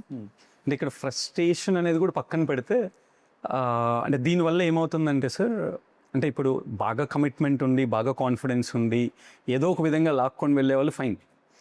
బట్ ఇండియాలో 99% or more than 99% of startups 1 year, 2 year, 3 yearsకి కొలాప్స్ అవుతుంది. సో వాటిల్లో వన్ ఆఫ్ ది రీజన్స్లో ఇది కూడా వన్ ఆఫ్ ది రీజన్. అది వన్ ఆఫ్ ది రీజన్ అనుకుంటే సింపుల్గా కాయిన్కి అదర్ సైడ్ మనం చూస్తే lack of financial awareness and planning. So first awareness కన్నా ముందు ప్లానింగ్. మనం చేయబోతున్న ప్రాజెక్ట్ ఏంటి, మార్కెట్లో ఆ ప్రాజెక్ట్ ప్రజెంట్ ఏ విధంగా ఉన్నాయి, దాని మీద ఈల్డింగ్ ఎలా ఉంది, గవర్నమెంట్ సపోర్ట్ ఎలా ఉంది. సో మనం వన్స్ ఆ ప్రాజెక్ట్ స్టార్ట్ చేసిన తర్వాత మనం ఫేస్ చేయబోయే ప్రాబ్లమ్స్ ఏంటి, ఇవన్నీ మనం తెలుసుకోవాలి. ఒక మంచి అడ్వైజర్ని మనం కలవాలి, ఫైనాన్షియల్ అడ్వైజర్ని. ఇప్పుడు వస్తున్న కమింగ్ జనరేషన్లో ఏంటంటే నా ఫ్రెండ్ స్టార్ట్ చేశాడు లేకపోతే ఇంకొకరు స్టార్ట్ చేశారని వెళ్తున్నారు. అలా కాదు, ఫస్ట్ మనకి అవేర్నెస్ ఉండాలి. మనకి ట్యాక్స్ పరంగా ఎటువంటి సపోర్ట్ ఉంది, గవర్నమెంట్ స్కీమ్స్ పరంగా ఎటువంటి సపోర్ట్ ఉంది, ట్యాక్స్ పరంగా ఎటువంటి సపోర్ట్ ఉంది. ఇప్పటి వరకు మనం డిస్కస్ చేసిన విధంగా ఎండ్ యూజర్కి ముందు ఉన్న వాళ్ళు ఎటువంటి ప్రాబ్లమ్స్ ఫేస్ చేస్తున్నారు, మనం ఎండ్ యూజర్ అవుతామా లేదా మనం సైకిల్లో ఇంకొక స్టెప్లో ఉంటామా, దీనివల్ల మనకు వచ్చే ప్రాబ్లమ్స్ ఏంటి, మరి ఇవన్నీ మనం మిటిగేట్ చేయగలమా, ప్రాఫిట్స్లోకి రాగలమా, ఎప్పుడు బ్రేక్ ఈవెన్లోకి రాగలుగుతాము, ఇవన్నీ క్వశ్చన్సే. డెఫినెట్గా వీటన్నిటిని మనం బిఫోర్ స్టార్టింగ్ ద స్టార్టప్ మనం తెలుసుకోవాలి. డెఫినెట్గా సక్సెస్ అనేది ఉంటుంది. ఉంటుంది. సార్ ఒక direct question and simple question ఏంటి అంటే సార్, స్టాక్ మార్కెట్లో పెట్టి ప్రాఫిట్లు వచ్చి బాగా డబ్బులు వస్తే గవర్నమెంట్ ట్యాక్స్ తీసుకోవటం ఫైన్, బాగానే ఉంది. ఇక్కడ రిస్క్ అంతా కూడా ట్యాక్స్ అంటే ఎవరైతే స్టాక్ మార్కెట్లో ఇన్వెస్ట్ చేస్తున్నారో రిస్క్ వాళ్ళదే, కానీ ప్రాఫిట్ వస్తే మాత్రం గవర్నమెంట్కి మనం ట్యాక్స్ కట్టాలి, అక్కడ వరకు ఫైన్ సార్. కానీ రిస్క్ చేసి లాస్ వస్తే గవర్నమెంట్ ఏమన్నా రిస్క్ కోసం హెల్ప్ చేస్తుందా? సిమ్ నాదే, ఫోన్ నాదే లాగా ఇన్వెస్ట్మెంట్ నాదే, ప్రాఫిట్ నాదే, టెన్షన్ కూడా నాదే. మరి కానీ గవర్నమెంట్కి ట్యాక్స్ ఎందుకు కట్టాలి అని అడిగారు. సో డెఫినెట్గా ప్రాఫిట్ వస్తే ట్యాక్స్ కట్టాలని ఇప్పటి వరకు మనం అయితే అనుకున్నాం. అవుట్ ఆఫ్ 5 హెడ్స్లో capital gain is one of the head. So దాని మీద ప్రాఫిట్ వస్తే మనం ట్యాక్స్ పే చేస్తున్నాం. మరి లాస్ వస్తే గవర్నమెంట్ మనకి ఎటువంటి బెనిఫిట్ ఇస్తుంది అంటే you can carry forward these losses to the next 8 years. So మళ్ళీ మీకు నెక్స్ట్ ఇయర్లో ప్రాఫిట్ ఉంది, ఈ లాస్ని మీరు అక్కడ అడ్జస్ట్ చేసుకోవచ్చు. ఈవెన్ నెక్స్ట్ ఇయర్ కూడా లాసే వచ్చింది, సో నెక్స్ట్ 3rd yearలో సో మీకు ఎక్కడైతే ప్రాఫిట్ ఉందో అవుట్ ఆఫ్ 8 yearsలో మీరు ఈ లాస్ని అడ్జస్ట్ చేసుకొని ఆ రిమైనింగ్ ప్రాఫిట్ మీద ట్యాక్స్ పే చేస్తాం అన్నది ఫస్ట్ పాయింట్. 2, మరి ఈ లాస్ అనేది మీరు క్లెయిమ్ చేసుకోవాలి అంటే మీరు ఈ రిటర్న్ అనేది డ్యూ డేట్ లోపల ఫైల్ చేయాలి. సో జూలై 31st ఏదైతే డ్యూ డేట్ ఉందో ఆ డ్యూ డేట్ లోపల రిటర్న్ ఫైల్ చేసిన వాళ్ళకి మాత్రమే లాస్ క్యారీ ఫార్వర్డ్ చేసుకునే అవకాశం ఉంటుంది. తర్వాత మీరు ఫైల్ చేస్తే మీ రిటర్న్ చూపిస్తుంది, బట్ కానీ డిపార్ట్మెంట్ యాక్సెప్ట్ చేయదు ఆ లాస్ క్యారీ ఫార్వర్డ్ అనేది. ఓకే సార్, అంటే ఇప్పుడు డైరెక్ట్గా బిజినెస్ చేసేవాళ్ళు ఓకే, లేదా డైరెక్ట్గా మనకి శాలరీ అంటే జాబ్ చేసే శాలరీ తీసుకునే వాళ్ళు ఓకే, బట్ ఈ మధ్య కాలంలో content creators, freelancers and trading చేసేవాళ్ళు ఇలాంటి వాళ్ళందరూ వచ్చారు. సో వీళ్ళు కూడా ట్యాక్స్ ఫైల్ చేయడం అనేది కంపల్సరీయా? సార్, సో ఇన్కమ్ ట్యాక్స్లో only exempted income agriculture income. So agriculture income కాకుండా మీరు ఎర్న్ చేసే ప్రతి ఇన్కమ్ కూడా ట్యాక్సిబుల్ ఇన్కమే అవుతుంది. అయితే కొంతవరకు మనకి ఎగ్జంప్షన్ అండ్ లిమిట్ అనేది ఇవ్వటం జరిగింది. సో కాబట్టి ఆ లిమిట్ దాటిన తర్వాత మనకు వచ్చినదంతా కూడా ట్యాక్స్ పేయబుల్ ఇన్కమే అవుతుంది. ఈవెన్ కంటెంట్ క్రియేటర్స్ కావచ్చు, యూట్యూబర్స్ కావచ్చు, డిజిటల్ మార్కెటింగ్ చేసేవాళ్ళు, ఫ్రీలాన్సర్స్, వీళ్ళందరినీ కూడా మనం బిజినెస్ కిందే కన్సిడర్ చేస్తాం. సో బిజినెస్ ఆర్ ప్రొఫెషన్ అనే హెడ్ కింద వీళ్ళ యొక్క ఇన్కమ్ని ట్యాక్స్ పే చేయడం జరుగుతుంది. ఓకే సార్, ఇంతకు మనం చాలాసార్లు మాట్లాడుకున్నాం. ముఖ్యంగా ఇప్పుడు నేను ఇంజనీరింగ్ చదివాను సార్, అంటే 10th వరకు చదివాను, మళ్ళీ +2 చదివాను, మళ్ళీ ఇంజనీరింగ్ చదివాను. ఇన్ని సంవత్సరాల ఎడ్యుకేషన్ కెరియర్లో ఏ రోజు కూడా ఫినాన్షియల్ మేనేజ్మెంట్ గురించి ఒక కోర్స్ కానీ ఒక అట్లీస్ట్ క్రెడిట్స్ లేని సబ్జెక్ట్ కూడా లేదు సార్. సో యూత్, దట్టు ఒక 22-25 years బిలో ఉన్న యూత్ కన్ఫామ్గా తెలుసుకోవాల్సిన ఫినాన్షియల్ థింగ్స్ ఏంటి? బాగున్నాయి సార్. సో ఫైనాన్షియల్ మేనేజ్మెంట్ ఒకటి నేను చెప్పగలుగుతాను ఈ పాయింట్కి. సో మీరు అన్నట్టు ఆ అవేర్నెస్ అనేది మన ఎడ్యుకేషన్ సిస్టంలో లేదు, ఏ కరికులంలో లేదు. సో దానివల్ల ఫైనాన్షియల్ అవేర్నెస్ అనేది రాదు. ఒకవేళ చదివినా అది మనం ఎక్స్పీరియన్స్ అయితే తప్ప దాని నుండి మనం సో కరెక్ట్గా రిసీవ్ చేసుకోగలుగుతాము, మనం దాన్ని ఇంప్లిమెంట్ చేయగలుగుతాము. సో ఒకటి సిస్టంలో లేదు, 2 తెలుసుకునే అవకాశం లేదు. అందువల్లే ఒక బెటర్ కన్సల్టెంట్ని మీట్ అవ్వటం, ఇందాక నేను చెప్పినట్టుగా స్టార్టప్స్ ఇటువంటి టైంలో ముందుగానే వాటి గురించి మనం ఒక ప్రాజెక్ట్ ప్లానింగ్ చేసుకోవటం, ఇవన్నీ చేయాలి. అలానే ఇంకా యూత్ విషయంలోకి వస్తే వాళ్ళకి యాంపుల్ ఆఫ్ టైం ఉంది. సో ఆ టైంనే వాళ్ళు రైట్గా ఇన్వెస్ట్ చేసుకునేటట్లయితే డెఫినెట్గా వాళ్ళు ఇవన్నిటి గురించి ముందుగానే తెలుసుకోగలుగుతారు. So stay connected. సో వాళ్ళు ఎప్పుడూ కూడా సిస్టమ్తో కనెక్ట్ అయి ఉండాలి. సో అంటే ఎవరు బిజినెస్ చేద్దాం అనుకునే వాళ్ళు ఎప్పుడు కూడా కనెక్ట్ అయి ఉండాలి. సో ఎటువంటి చేంజెస్ వస్తున్నాయి ఇవన్నీ కనుక వాళ్ళు తెలుసుకున్నట్లయితే సో ఇవన్నీ కూడా ఈజీగా వాళ్ళు ఓవర్కమ్ అవ్వచ్చు. సార్, ఒకప్పుడు ఈవెన్ గవర్నమెంట్ స్కూల్స్లో, విలేజెస్లో కూడా నేను సీఏ అవ్వాలి అండ్ నా గోల్ సీఏ అని చాలామంది మాట్లాడుకుంటూ ఉన్నారు. ఈ మధ్యకాలంలో సీఏ ఫెయిల్యూర్ పర్సంటేజ్ రేట్ చూసి సీఏ కెరియర్ని చూస్ చేసుకోవడానికి భయపడి ఇంజనీరింగ్ ఇంకొకటి వెళ్ళిపోతున్నారు. సో ఇలా CAs more number of people produce అవ్వకపోయినా ఇండియాకి ప్రాబ్లం ఉంటుంది కదా. సో దీని మీద మీ కామెంట్ ఏంటి సార్? ఇప్పుడు అవేర్నెస్ వచ్చిన తర్వాత ప్రతి కోర్సు గురించి మార్కెట్లో అందరికీ తెలుస్తుంది.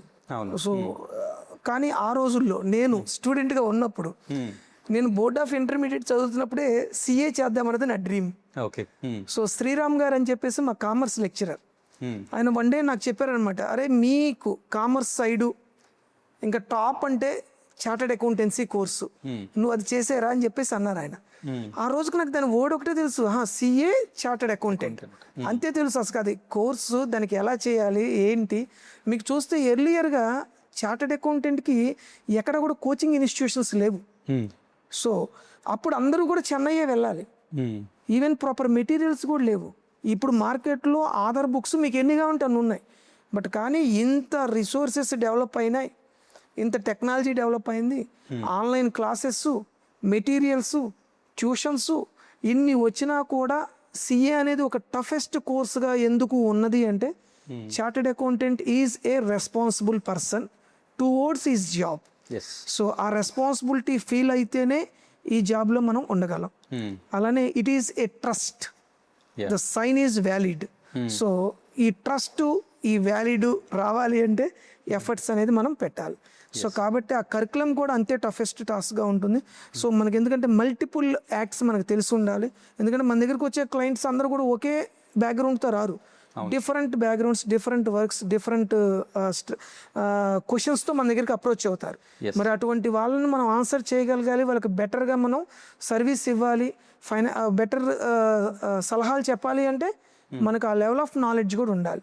సో దాన్ని ఫేస్ చేయకపోవటం వల్ల కూడా చాలామంది డ్రాప్ అవటం జరుగుతుంది. సో ఈ విధంగా డ్రాపింగ్ అనేది పర్సెంటేజ్ తక్కువ రావటం అనేది కూడా ఈ కోర్స్కి ఒక హైప్ని క్రియేట్ చేస్తుంది. సో టఫెస్ట్ కోర్స్ అని మనం చెప్పుకోవాలి. సో మనకి కన్సిస్టెన్సీ అనేది కావాలి.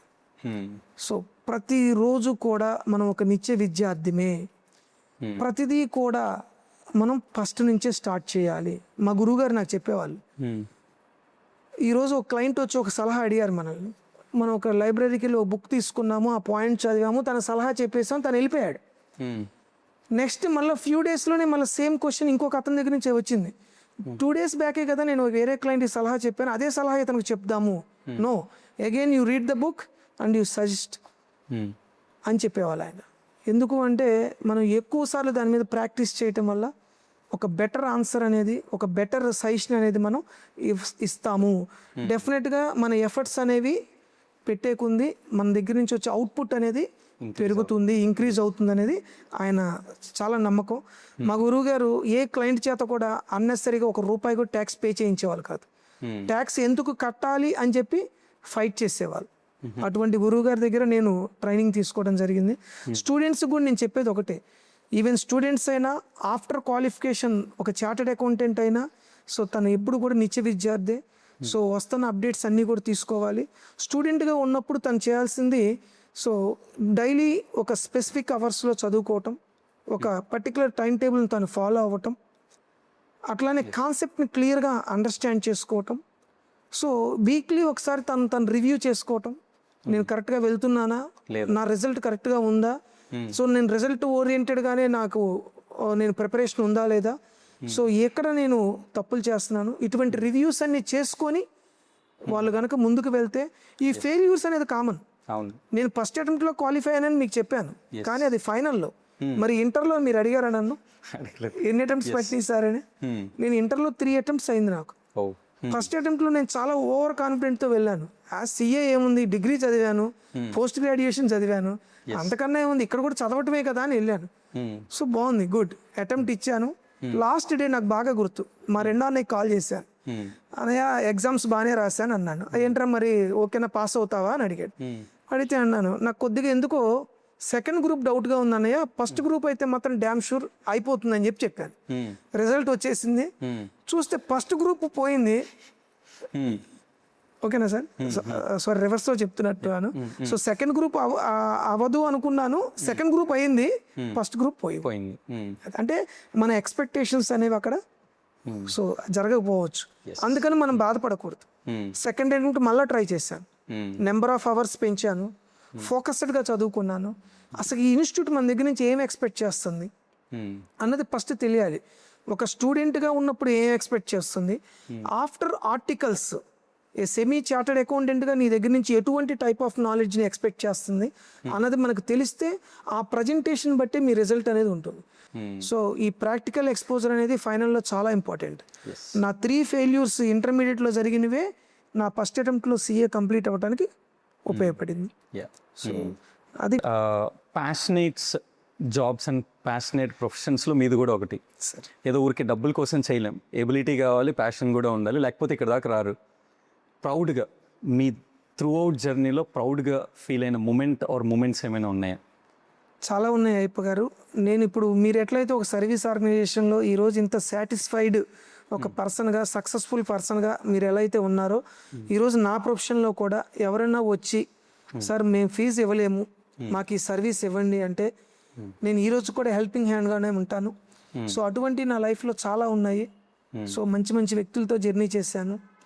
సో ప్రౌడ్ మూమెంట్ అంటే ప్రతిదీ ప్రౌడ్ మూమెంటే. బికాజ్ ఇందాక మీరు ఒక మాట అన్నారు సార్, నేను లేచిన దగ్గర నుంచి ఒక మంచి ఆలోచనతోనే వర్క్ చేస్తున్నప్పుడు నా మైండ్లో సెకండ్ థాట్ అనేది రాదు అన్నట్టు నా ఆలోచన కూడా అలానే ఉంటుంది.